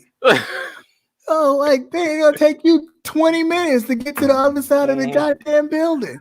And I was like, why do they all have to walk over there? I was like, was it just in case somebody doesn't make it? They pick up the paper and keep running, right? Go. Well, they were supposed to be the actual persons who was supposed to plead the case for the impeachment. And I guess a couple witnesses or whatever, but it was just shit. By the time they got over there, they'd be dead. Right. Well, that's that one woman was limping. She was limping hard. Like, she was probably saying, "God damn, this is a long ass walk all the way across to the other side of the building." Right. Can somebody get her a hub around? Can somebody please get her a hub around? Seriously. I was like, God damn. But yeah, but that's my thing. A lot of them are old, and it's like, hey, but I noticed churches do that too. Because when I was younger, I used to always look at my church and be like, you're so big. Why is all these old people still running stuff. Like, and y'all wonder why the kids don't want to come Yeah. back from school Come back. and participate Yeah, because in church they're still you still there. You always because they're there. still stuck in that time. Right. You know, there's still that way of thinking. Right. You still there, and then you like, well, I don't know what's gonna happen to the church. You will never know what's gonna happen to the church if you don't teach the ones who are coming up how to run the church appropriately. You just think what they just gonna learn from looking at you when they don't know what you do. No. But yeah, it's the same. Like this house is just crazy. Got people 80 and 90 years old. Like, man, bro. No, just they can't use those segues. They couldn't balance them. Right. Can you see them rolling across the the floor? Broken hips? Broken hips there would be? On that slick floor. Jeez. On that marble floor, they be broke hips, thighs, everything. Just femurs. It is. I'm so afraid that it's going to be a wasted 4 years of them just trying to. Well, 2 years actually. 2 years. Yeah, 2 years. Yeah, because if they don't do but that is the problem, and this is what I think they need to utilize this moment. If they were ever trying to show that Democrats have strength and kind of, I guess, be a macho kind of thing to kind of turn the tide as far as voting with Black men or Latino men who are into that more machismo, take the power by the balls kind of thing. This is your moment to just take your power, forget about, we're trying to do this, work hand by hand. Y'all all divided. You let the president do what he needs to do, mind your business, you just do what you do. We working this over here. You stay out of our way, we'll stay out of your way. We will just, pass what you need to get passed. That's all you need to worry about. Don't worry about how we do it. Just let us do it. That's what they need to do. Instead of always trying to sit here we shall overcome holding hands and shit. And Mitch McConnell, of course, he gonna hold your hand for the moment until he gets power again, and then it's forget about it. He not worried because he will stall for 2 years. That's it. That's he it. Will stall. That's it. He can afford to. He can afford to do it. He can afford to do it. So it's like we worrying about him. No, get the agenda done. Push through what we need to push through. You let them belly ache, cry, and whine about the. All of a sudden deficit. You can't. We can't do this and we can't do that type of thing. And it's like them cry about the deficit and all that other stuff because nobody was thinking about the deficit when Trump was running it up. But nobody talking about the deficit then. So let them continue to talk about all the belly aching that they want to do while you still push forth an agenda and just let it be. And not only that, all that paperwork that's sitting on Mitch McConnell's desk. Yeah. Yeah. Yep. So I don't know, but them your people. So you better go talk to Chuck. Talk to Chuck. Oh no, because I before Donald came in, I was contemplating on leaving. And it's like just be independent. Yeah. But it's like, well, goddamn, you're still going to end up staying. You're still going to be fighting with on that side. Right. But that was like the first thing. I was like, damn, these motherfuckers are getting on my nerves because they're so everything is. What's the word I'm looking for?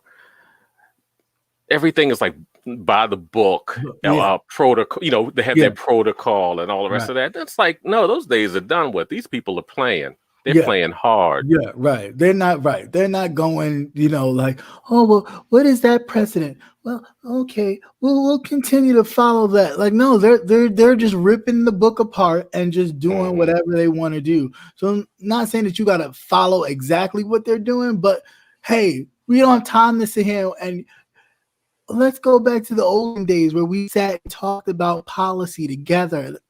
They're not playing that game right now.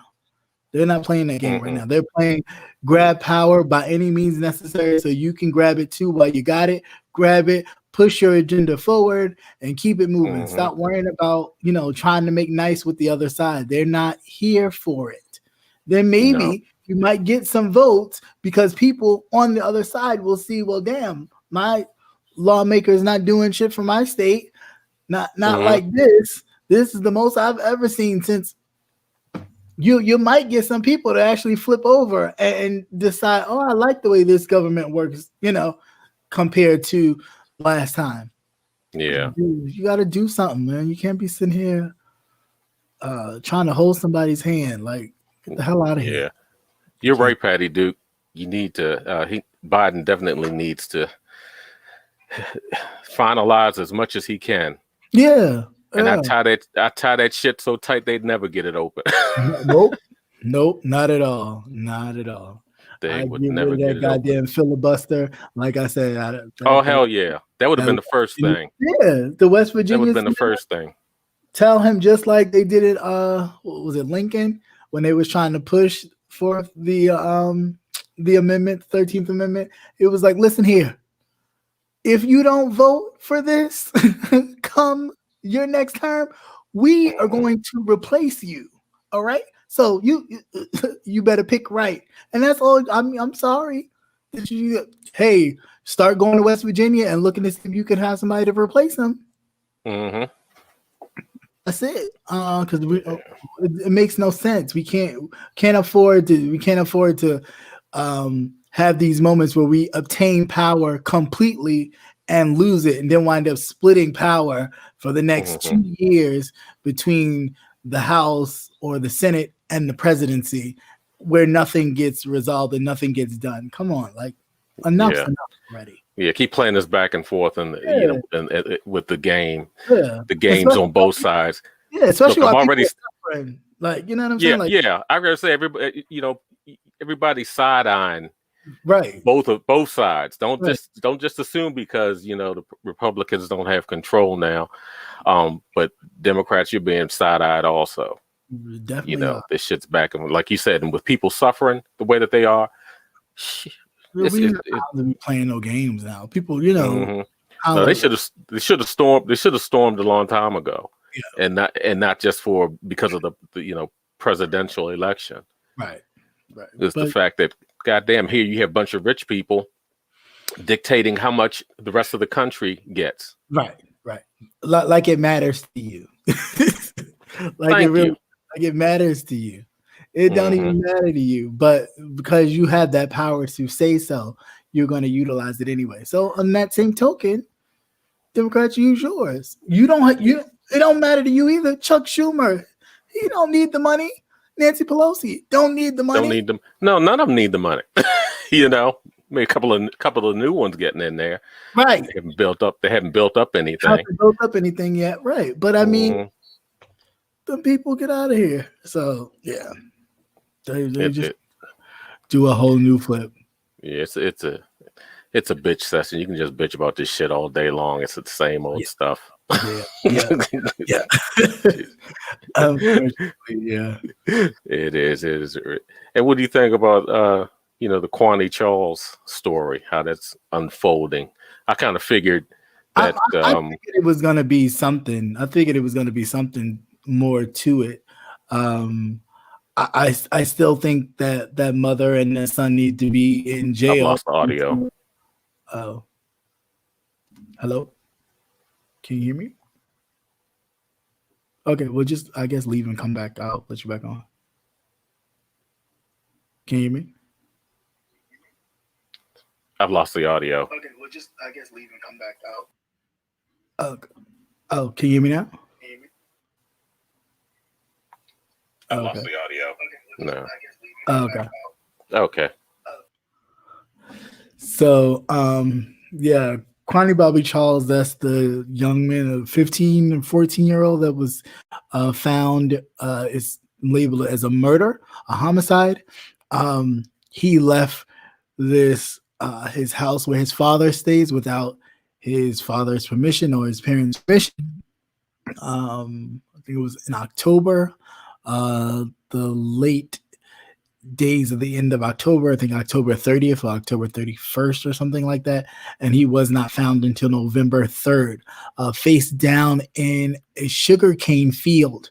At first, it was reported from the mother and son that had picked him up that he overdosed on some crystal meth or some other, heavy drug like that. But of course, toxicology reports now showing that He did have some marijuana in his system, but the amount of marijuana in his system was far, not even up to the level where in which he would be overdosed. Because I don't know anybody who overdosed off of marijuana, but I think that mother or that son did something to that boy, or they both did, and they're not saying. And the police department's not pushing it, which they should. But more information. They were looking bad from the start. Yeah, they were. They were looking bad from the very jump, because it's like, well, first and foremost, he's 17. This boy is 14, 15 years old. How would they even be in contact with one another? And how are you, as the mother, allowing this and not notifying any other parents? Hey, I'm picking up your son. Your kid. Yeah, that's the first thing, because you don't want to be responsible. Something happens to him, right? Exactly. But when he first disappeared, and I said, well, shit, every kid has a phone. Ping his phone. Right. And that was the first thing. And the thing that really pisses me off is that a couple of days later, when they actually pinged his phone, they found his body within a couple of hours. Right. And that's the thing that really pisses me off. Right. Because when it comes to our kids, everything is, oh, well, he'll show up. That type of thing. Yeah. Yeah. Oh, we looked, we didn't see anything. Yeah. Okay. And then with the whole, he drowned. He drowned in ankle standing water. No, he didn't drown. He was drowned probably, but no, he didn't drown. Not in something where he could just stand up and be fine. Nah. Yeah. No. I wonder who they had do the autopsy, and did they do a thorough job? Well, I know that the parents had an outside. Yeah, they had an outside source. Well, I'm glad they did that too, but I would have had them go over him with a fine-tooth comb. Yeah. Well, they said that the actual coroner who did the autopsy the first time through the state was basically on board or somewhat par with the toxicology report, from what I read. So it wasn't too much difference in that, which I was surprised, because I really thought that they were going to be, totally different. Because the mother was saying that he had overdosed on some kind of hardcore drugs. That's what her and her son's story was. And now come to find out that he didn't even have any hardcore drugs in his system, nothing but some THC, and the level in which he had it was really minuscule. And it probably was like some sort of gummy or something of that nature. Yeah. The level of what he had in his system. So now it's like, what did y'all do? What did y'all do? And how come they're not holding her or the son? Right. And they get to go free and still, contemplate life. Like, no, let them sit in jail till one of them remember what the fuck happened. Happened to them. That's what they do to us. You know what I'm saying? We don't quit. Even if we're a suspect of possibly committing a murder. I watch it on First 48 all the time. Them folks sit in jail till somebody like, well, yeah, I remember. I remember now. I remember now. Yeah, when you're just sitting there behind bars. Yeah, it's a different story. It's a different story. And praying you still got an ass. Yeah. Right. That part. That part. Especially that son, because I don't know what he looked like because he's underage, so they won't show a picture. But that mama looked like she's been to a few of those. When they had their two side by side shots. She got the Mexican. She got the Mexican woman eyebrows. She looked like. She looked like she's been on Orange is the New Black. Okay. Yeah. She know what the deal is. She definitely knew what the deal is. Yeah. I want to get your thoughts on this story with the DL guy, Frazier. Down in Florida. Yeah. I think he just didn't want anybody to know. Yeah, I think that's why the phone disappeared. Right. And But again, you know that they're able to pull up that information. Just a reminder for people out there: tell your kids don't be sending don't be sexing and texting, right? Because yeah, they will find it. They will find it, but not only that, they will be charged. Yeah, even if it's photos of themselves and they're underage. And yeah, he was out there. Now, did the police officer, the murderer, was he in a relationship with someone else? Did he have a wife or anything? I think he might have. I think he might have a wife or a girlfriend or something. Okay, because I knew that the young man that was shot had a son. Yeah, had a son. You know, so I just kind of figured that he was up there dibbling dabbling, right, playing out out there on the apps playing, right. And maybe they had some words back and forth, and he just didn't want his business to get out there. Right. A friend of mine always told me that a DL man is dangerous. And I was like, well, why? And I was like, oh, that's right, keeping secrets. That's right, keeping secrets. Everybody wants you to keep a secret. Right. And if they feel like you're doing too much, because I mean, 115 calls, that's a lot. No, they were fucking. Yeah, that's what I'm saying. They were 115 calls. They had some sort of relationship, but I think it. Either somebody wanted to change it. Somebody wanted to be like, all right, cool. Listen, I'm not doing this, no more. Either we take this next step or I'm out.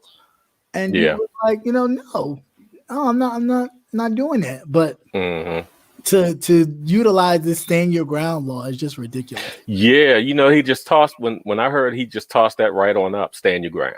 Yeah. And then when I heard what with the judge, his judgment and everything, and I was like, "Are you fucking?" Excuse me, you can't say "fuck," right? You can, yes. Okay.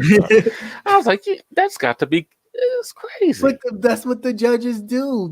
A lot of these white judges, when they see their own kind, it's, oh, I don't want to ruin the rest of your life. Oh, I don't want. Yes, and that's they say it. They say with it. Total disregard. Yes, with total disregard to the victim and the victim's family. That's it. That's why I said I was so disappointed that his father, the man's father, was like, well, I'm at least happy that he got some justice. What? Are you fucking kidding? His own father said that. Like, man, your son was lost. And your that's all son was lost. Say? You should have been plotting to off this guy. It would have been what was that, Time to Kill? When Samuel L. Jackson went up in the courthouse? Shit. I'd have slow walked his ass down. That's it. And I'd have told the judge, I'll see you later. And he'd have been like, what are you talking about? Right. Mm-hmm. Been like what peppermint thing was called. Yeah, seriously. Right. Seriously. They had some woman, she killed her boyfriend. A killer. That wasn't a boyfriend. No, it was her brother's supposed killer, because they weren't still sure whether or not he had murdered her brother. Oh, okay. And some rapper wanted to bail her out. And this just happened like within the week. Oh, wow. I'll look that up. Yeah. Had to go on World Star Hip Hop. Okay. I always go there for entertainment. I thoroughly enjoy it. That's what's up. Foolishness and fuckery. You gotta love it. My thoughts on Dominion's lawsuit. They need to. Because at the end of the day, Dominion, they do all of the voting stuff that a lot of the states, that mostly all the states use to tally votes. So that's defaming their business. So hell yeah, I would. Yeah, that's slander. I do not blame them for slapping a $1.3 billion lawsuit on Count Frankenstein. Now, to shut his ass up, because he's talking about they're only doing this to try and shut me up, but I'm a warrior. Where you gonna get that money from? Trump ain't giving it to you. Trump got $3 billion. He still got to pay. He don't have no money to spare. Look, I'm gonna need Rudy's family to come pick him up. I'm gonna need the bus to come pick Rudy's ass up. Oh, dripping hair dye and shit everywhere, and then trying to sleep with underage girls. Yeah, that was just totally disgusting. That man was about to take his whole pants off. So she was. He like, sure was. He sure was. He was probably laying there saying, "You got to prime me up. You got to prime me up first, but I'll be ready once you get it started." Right. Let me go take this pill. I'll be right back. Right. Mm-hmm. Totally. Oh, that's just nasty. It is totally disgusting. But yeah. But my thoughts on that, a lot of these people should be fined. And speaking of that, when you sent me the article about the NYPD, a lot of these police officers need to be held accountable. They need to start taking these pensions and all of these other little benefit things that they get away from a lot of these officers that continue to participate in the chokehold and other kind of unnecessary overuse of force. That's because they're enjoying the immunity. Right. They can go out here and do whatever it is they want to do. Right. Because at the just end walk of the day, away from the victims still wind up paying for the victims because it all comes from the cities and the states in which we live. None of them have to pay for any of the consequences that they do. So yeah, pretty much. But I will tell you one thing that would stop this is just the way that you treat a bully. Right. You know, even though you may not beat them, if these cops keep getting away with this type of stuff, you know, you have to do street justice. You have to start popping them. I mean, be selective and know who you're going after. Don't do random. That's the only way it's going to stop. Yeah, because they don't fear the public. Right. You know, they don't fear the police force itself. They don't fear the because they're standing right behind them. Because of course, it's nothing but a boys' club anyway. Right. Right. And that's the sad part about it, you know. Speaking of Joe, did y'all see choke that officer at the Chiefs games? No, I didn't see it, but I heard that he was in jail. Excuse me. Trey Songz. Trey Songz. Yeah, had him in the headlock. Had him in the headlock. Trey Songz had the officer in the headlock? Had a head. Yep. Oh yeah. Wow. But it was supposedly he wasn't wearing a mask, and somebody complained it was at a football game. And they were saying. But of course they would complain because he's not wearing a mask. He forgot he's still black. Yep. Yeah, but they're not showing they haven't showed all the video. There's like snippets of it, and it's pretty much of him doing the altercation. But they said that the officer was pretty aggressive. And they had supposedly asked him to leave if he didn't have a mask on. But who said he was probably sitting there drinking a beer, eating popcorn or something. Right. I wouldn't have been there with them anyway. All them damn people breathing that shit all over the place. No way. No. And I sing for a career too. Yeah, she said he's out now. He's out now. Yeah, but he sure did had him in that old man's headlock. He was just holding that head, just holding it. Can you breathe? Can you breathe? You know, the kind of they walk you around. Yeah, you're still in the head. It's like there's nothing you can do about it. Yo. Now, if he'd have told the other guards, you know, you touch me, I'm gonna snap his neck, it'd have been something different. Because he, like I said, he had one of those old man headlocks on his ass. All I could do was laugh. I was like, okay. I was like, damn, 2 get out of jail, and I guess another one's about to go in. Go in, right. Well, they're doing a swipe. Mm-hmm. That's crazy. Back and forth. Yeah. That's it. That's all I got to say. I think that was it too. Yeah, I ain't got no more. One thing, people in the audience. During this whole experience from last year, when the virus broke out, what have you learned about yourself during these times? Good question. I learned I'm very much comfortable with myself, or being by myself. Being by yourself. Yeah. It was a lot of self-reflecting going on, because you start to like stuff that you didn't do or stuff that you wanted to do that you kind of put on the back burner. It made you definitely looking yourself and kind of find your passion again, or find a passion again.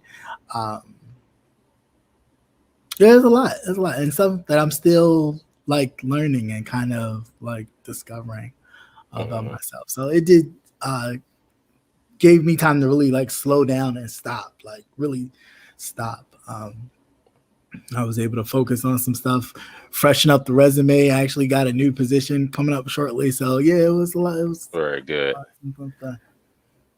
Very good. It's nice to know somebody can find something out here. Yeah, right. Especially during this time. Yeah. Yeah, just I'm an introvert too, so I was cool. Yeah.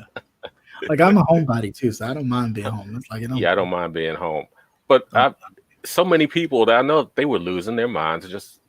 It's like you can't sit still for 5 minutes. Yeah. You know.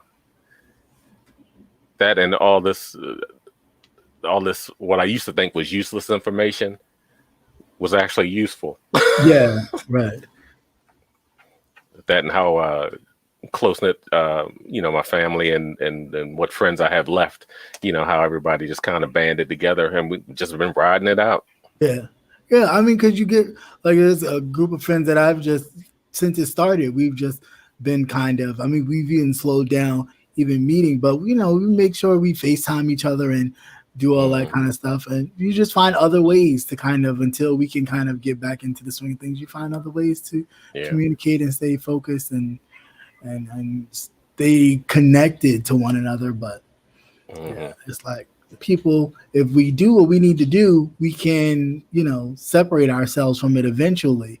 But the problem is we got to do it, We can't be sitting there talking about something. I'm not going to wear this. I'm going to this bar. I'm going to this.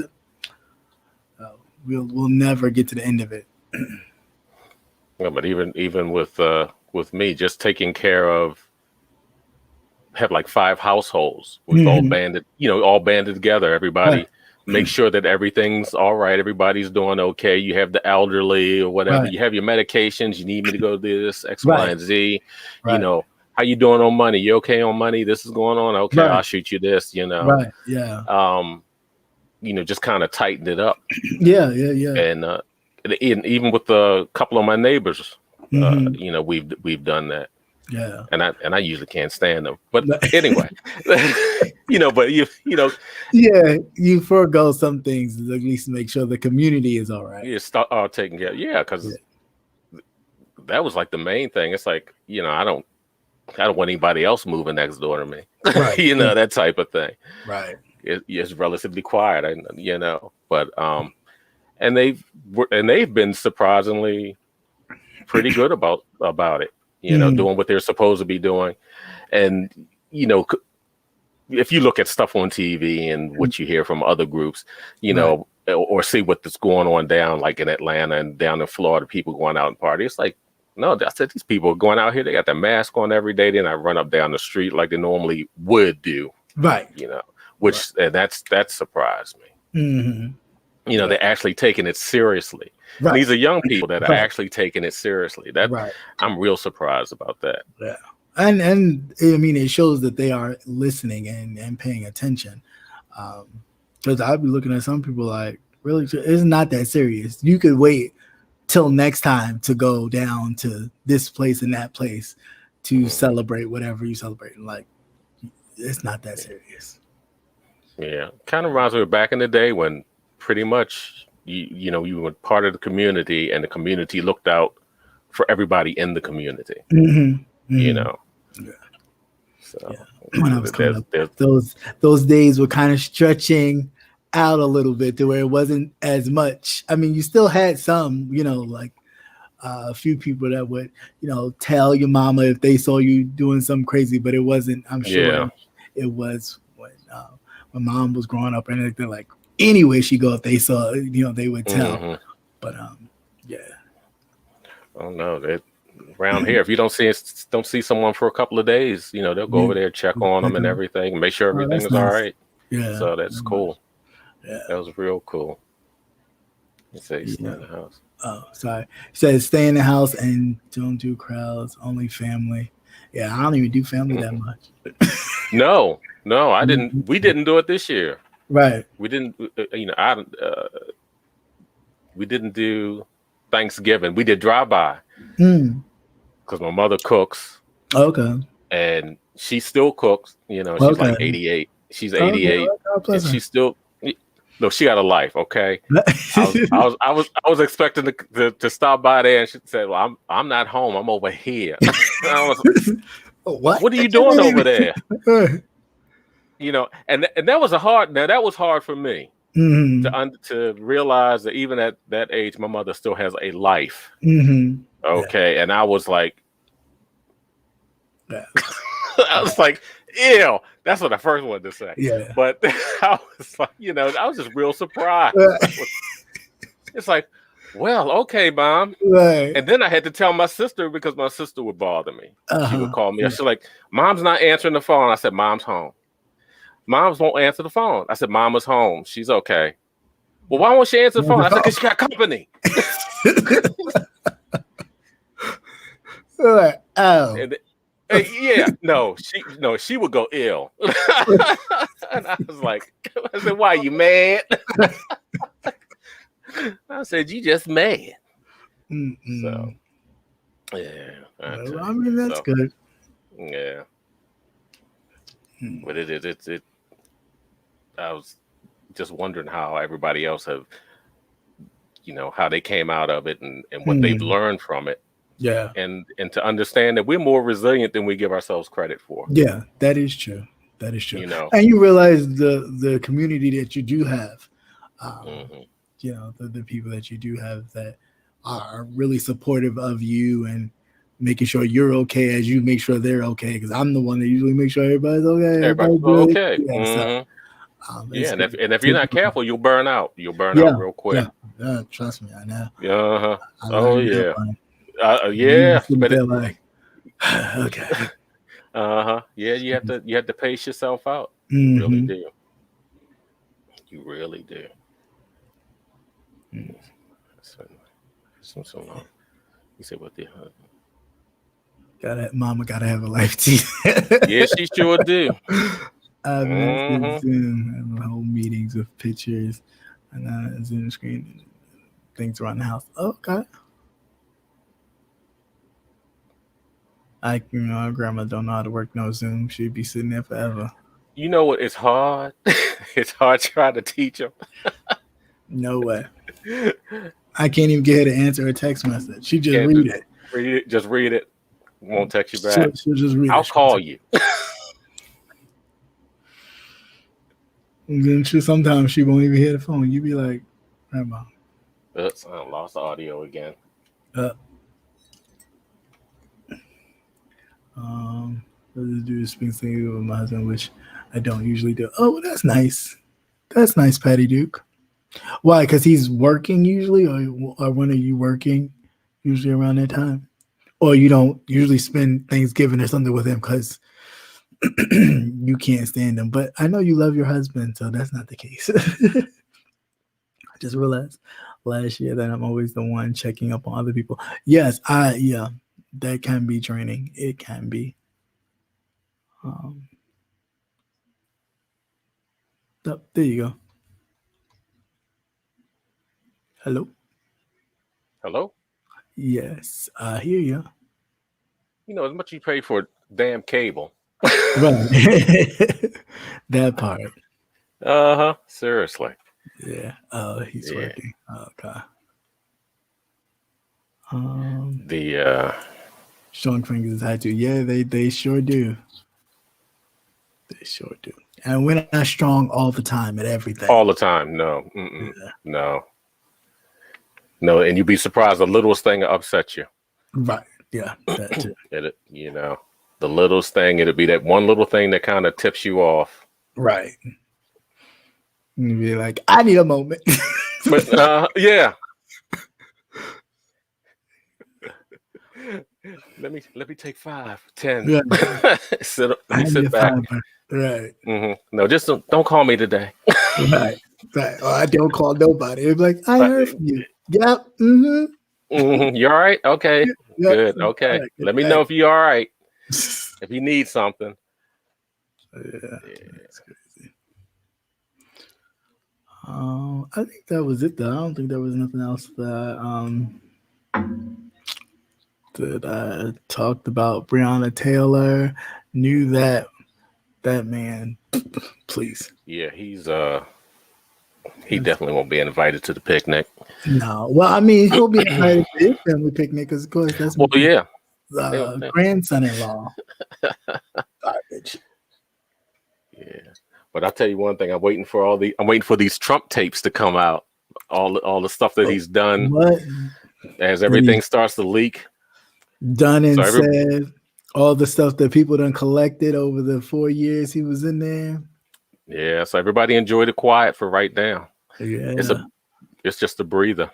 It's about to be a whole cloud. About to come through real quick. Big time. Yeah. So much stuff is ridiculous. I mean, I hope they do impeach him.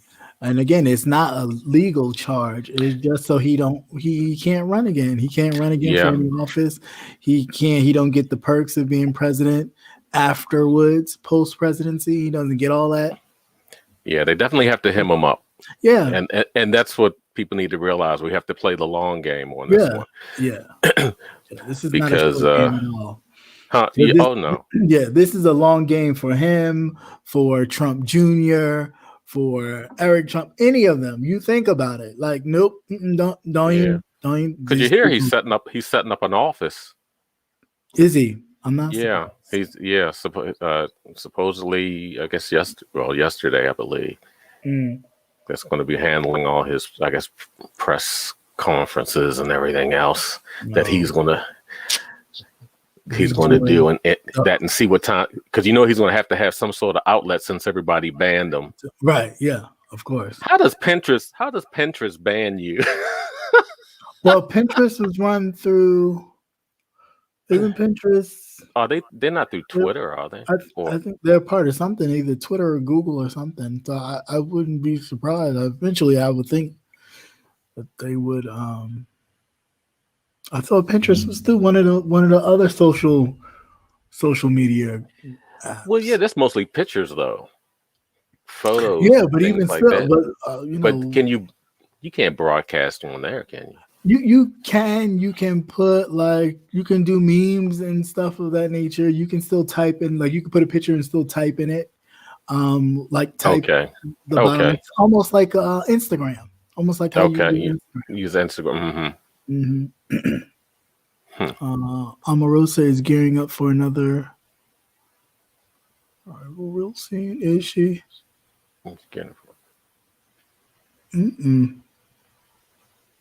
I didn't hear that. I wouldn't be surprised after all this time. I respect her hustle. I tell you that much. I respect her hustle. But I just don't get it. All these people flock to him for their quote unquote reasons, and then when it went downhill, you start ratting. But then you're like, well, why did you join him in the first place? Oh, well, I just thought. Well, they're scavengers. They're scavengers. That's what it is. And they thought that he was going to be. They thought he was going to be an easy pick. So if you can go over there and pick off the bones of what he's going to give you, he's going to give you. Right. And then here's my opportunity to get my 20 minutes. And that's all they were. Everybody was, they were all bottom feeders and scavengers. Yeah, but it's like, what did it do? What did it do for you? Now you got the people in your own community looking at you side eye. Yeah, get you blacklisted.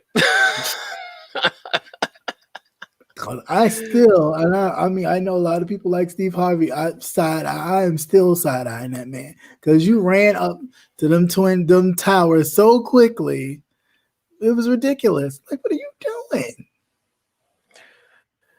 And there's nothing I've seen him do. Now, I don't even know of anything that he's done. All that talk about the black community, nothing I've seen him do. All I've seen him do is host shows on Fox Network TV and do other things like that. I ain't really seen him do anything outside of the little charity work he was doing already when he was, before he ran up to Trump Tower.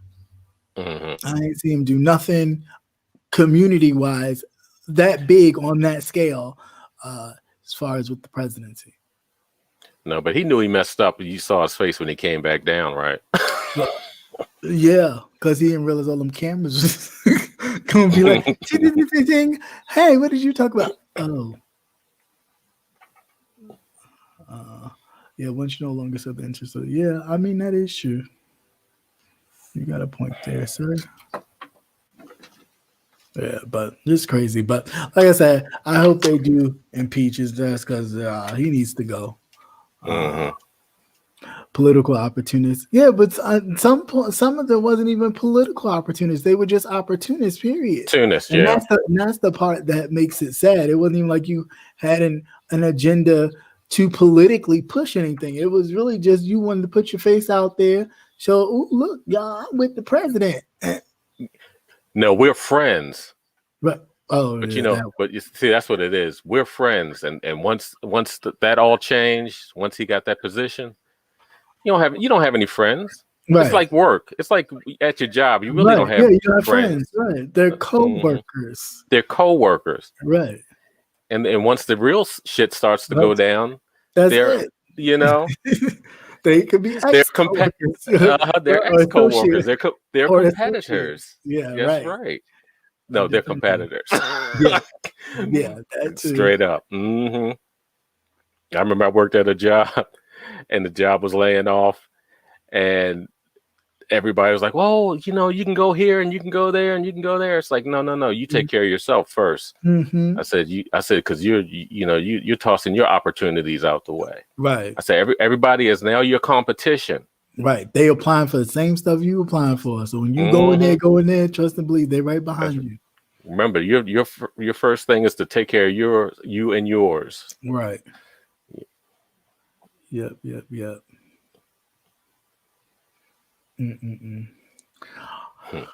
This is so crazy. All right, guys. Yeah. We've been on here long enough.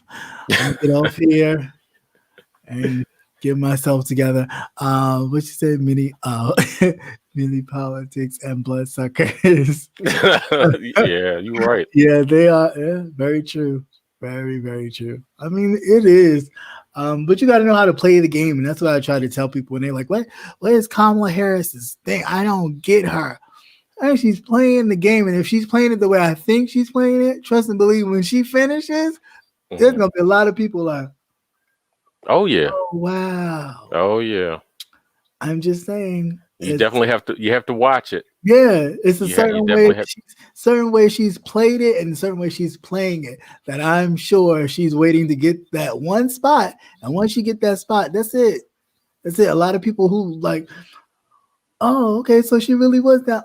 You can't let these people know your hand. You can't let people know your hand once they know. And see, and that's the bad part.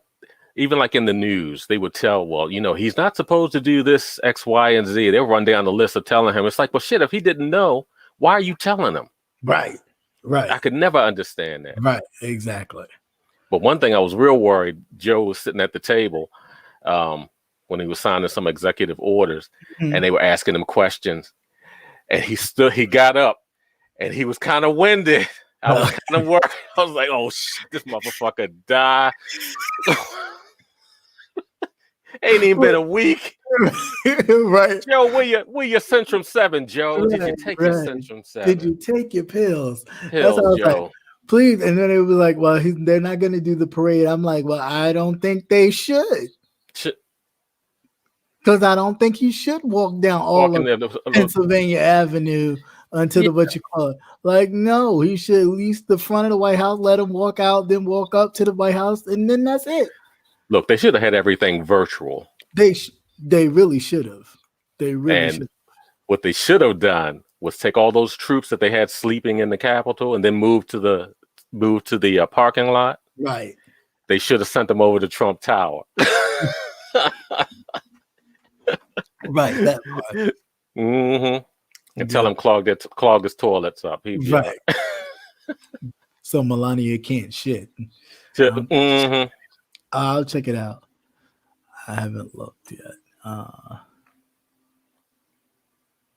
Let's see. When Kamala Harris came to Philly, it was clear. Future goes. Yeah. But I think she, everybody's like, oh, she imprisoned a lot of black men. I think it was a means to a lot of the stuff. Like sometimes you gotta. It's almost like how people who were breaking from slavery was doing. You gotta play the game a little bit till you get that moment, that breakaway moment. And once you get that breakaway moment, with Harriet, you take it and you run with it, and you keep running. Like this Harriet Tubman thing on the $20 bill. It's like I'm not a fan of them wanting to put Harriet on the $20 bill. But at the end of the day, whatever. I'd rather you give reparations to the people than to be putting Harriet Tubman on the $20 bill. That's even like the Black Lives Matter murals that were popping up. Yeah. It's like, well, we'll give them this and they'll feel okay. They'll be happy about it. And they'll dance and whatever about it. And then we can go on back to whatever it is we were doing. Right. And, just something to appease the people. Right. But at the end of the day, keep them quiet. You was originally putting the Harriet on the $20 note for women's right to vote. Oh, you mean the white women that was walking around in the streets? Yeah, damn. Okay. But I don't get it. I don't get it. But yep. Delete folks. It has been lifted. Yeah, sometimes you do gotta delete folks. Or sometimes people delete themselves. And you just let we don't go chasing after somebody that wanna go, let them go. Yes. I believe so too. Yes. Madam Vice President has a long-term plan. I can't wait. I can't either. Yeah. Because the way I've panned it out and the way I've followed it, she's planning to flip. She's gonna have a lot of white folks like, oh my God, I didn't see this coming. I didn't have everybody clutching their pearls. Yeah. A lot of people going, I didn't see this coming because the other person couldn't do it. Couldn't do it. He couldn't do it. No. But she'd be able to do it. And she's young enough. Right. That too.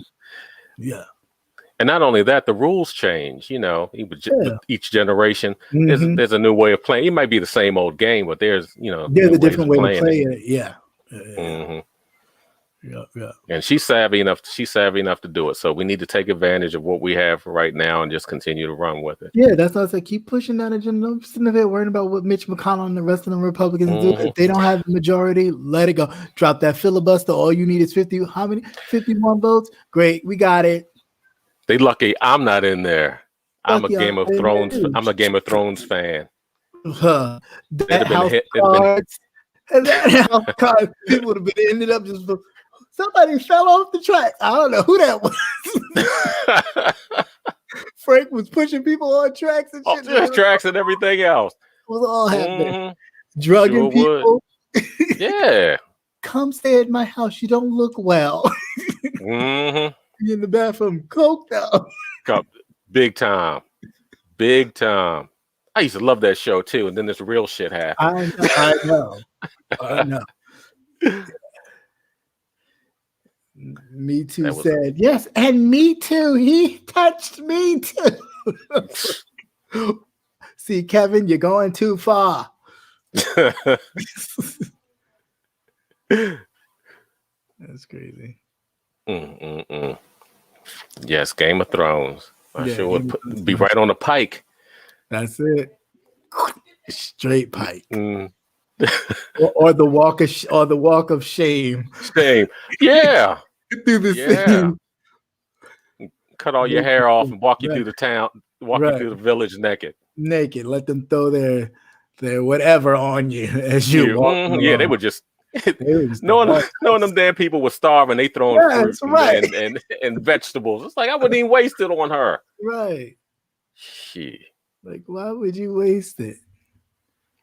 Would you say we shouldn't settle enough? Yeah, for pieces. Yeah, I know we shouldn't, but that's the thing. You got to remember too, the people that are still somewhat holding the power are the people who normally already have the power. So they're okay with you getting the little pieces here and there.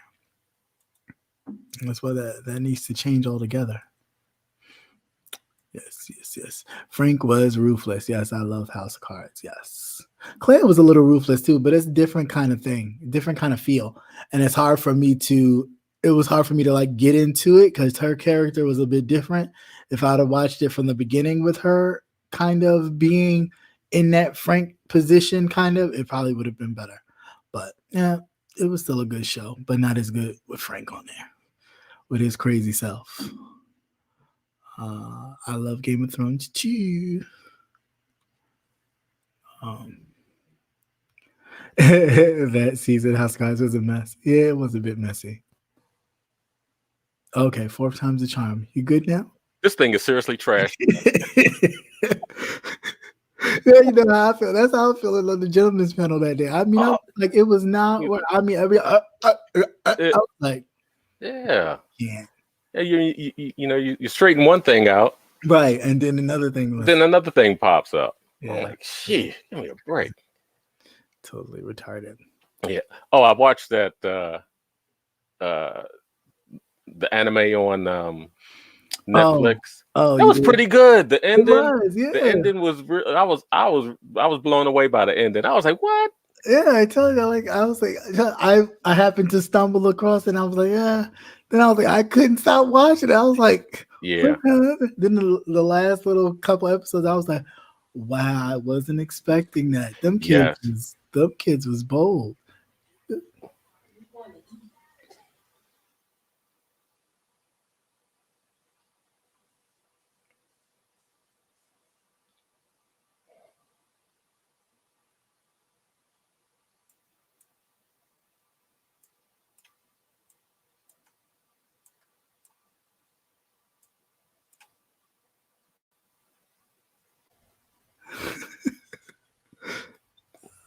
But yeah, no, that was a good movie. I liked it. I liked it a lot. Yeah. I can't wait for the season 2. So whenever that happens, let it happen. That would be on and popping. But yeah. But all right, guys, I'm about ready to roll on out of here, and I will see you guys tomorrow. I'll try to get out earlier. Because I gotta work this whole schedule out, so it'd be like, yes, yeah. Because I usually do it. I'll do it at night, and then I'll leave the last little bits just in case something else pops up. Like, oh, let me add this. I'm like, no, I gotta just let it be. And whatever it is, it'll be because it's too much going on in the morning. I'll be like, and then trying to run back to be like, oh, yeah. And then YouTube already it'll be. Yeah. Right. I'll be like, nah, I can't do that again. So I will just stick to my nighttime stuff. What do y'all watch on Netflix? I watch a lot. I watched Bridgerton. I watched that. I watched whatever that Neverland or Neverland, something else, whatever that anime thing was. I watched that. I watched a few things. What's that one? Everybody looks like their characters from The Simpsons. I forgot that. Oh yeah, I don't remember the name of it. I watched that too. But you can't miss it. It looks just like The Simpsons. Yeah, the cartoon. I watched that. It's like quite a few shows. But I will say this before I go: if you have not watched One Night in Miami, directed by Regina King, please watch it. We can actually watch it and talk about it. It is a dynamite movie. It is about it's a play adaptation with Sam Cooke, Muhammad Ali, Jim Brown, and Malcolm X when they met for a fight, Muhammad Ali's fight in Miami. Malcolm X was leaving the Nation of Islam. Muhammad Ali was joining the Nation of Islam. And, Sam Cooke was big and popular in the music industry. And Jim Brown was, of course, big in football. However, it shows a different dynamic of their own personal situations and how they were able to have dialogue and, kind of really get down to the issues of they're all same goals, but different ways to obtain them and all that. And it was really, really, really good. So please check it out. Yes, Patty Duke, it was excellent, but I definitely think everybody should check it out. One Night in Miami. Awesome, awesome movie.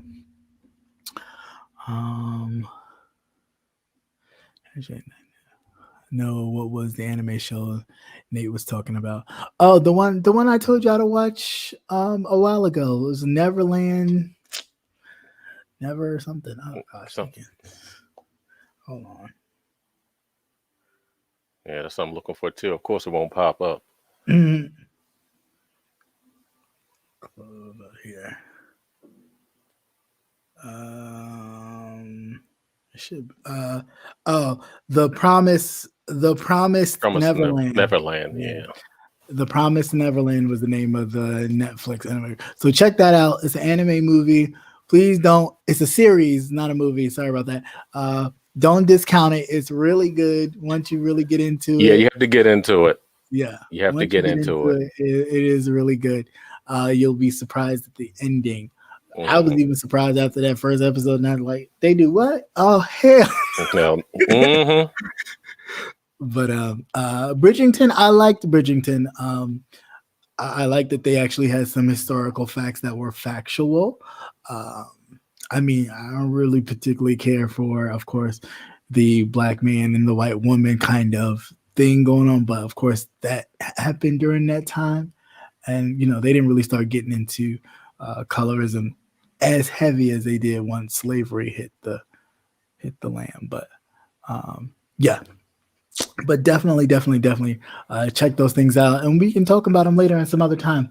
But thank you all. Thank you, Brother Nate, as always. Brother, it's great you to pop on and have some dialogue. Thank you, BBK, for popping through, for all the other content creators, and of course our always special guest, Patty Duke, TC, as always. As I scroll through here, YB Entertainment, and just still had to watch the video of the nightcap all over again to know about your little your razor you was talking about. I said, come on, man. You're giving promos. Just thank you so much for your moderational skills, if that was ever such a word. And yeah, Nicole Goddess and everybody who popped on through and came through. Thank you so much for showing your support. And until next time, be safe, mask up, do all that good stuff. Because we need you around. So all right, until next time, y'all. Peace. Good night.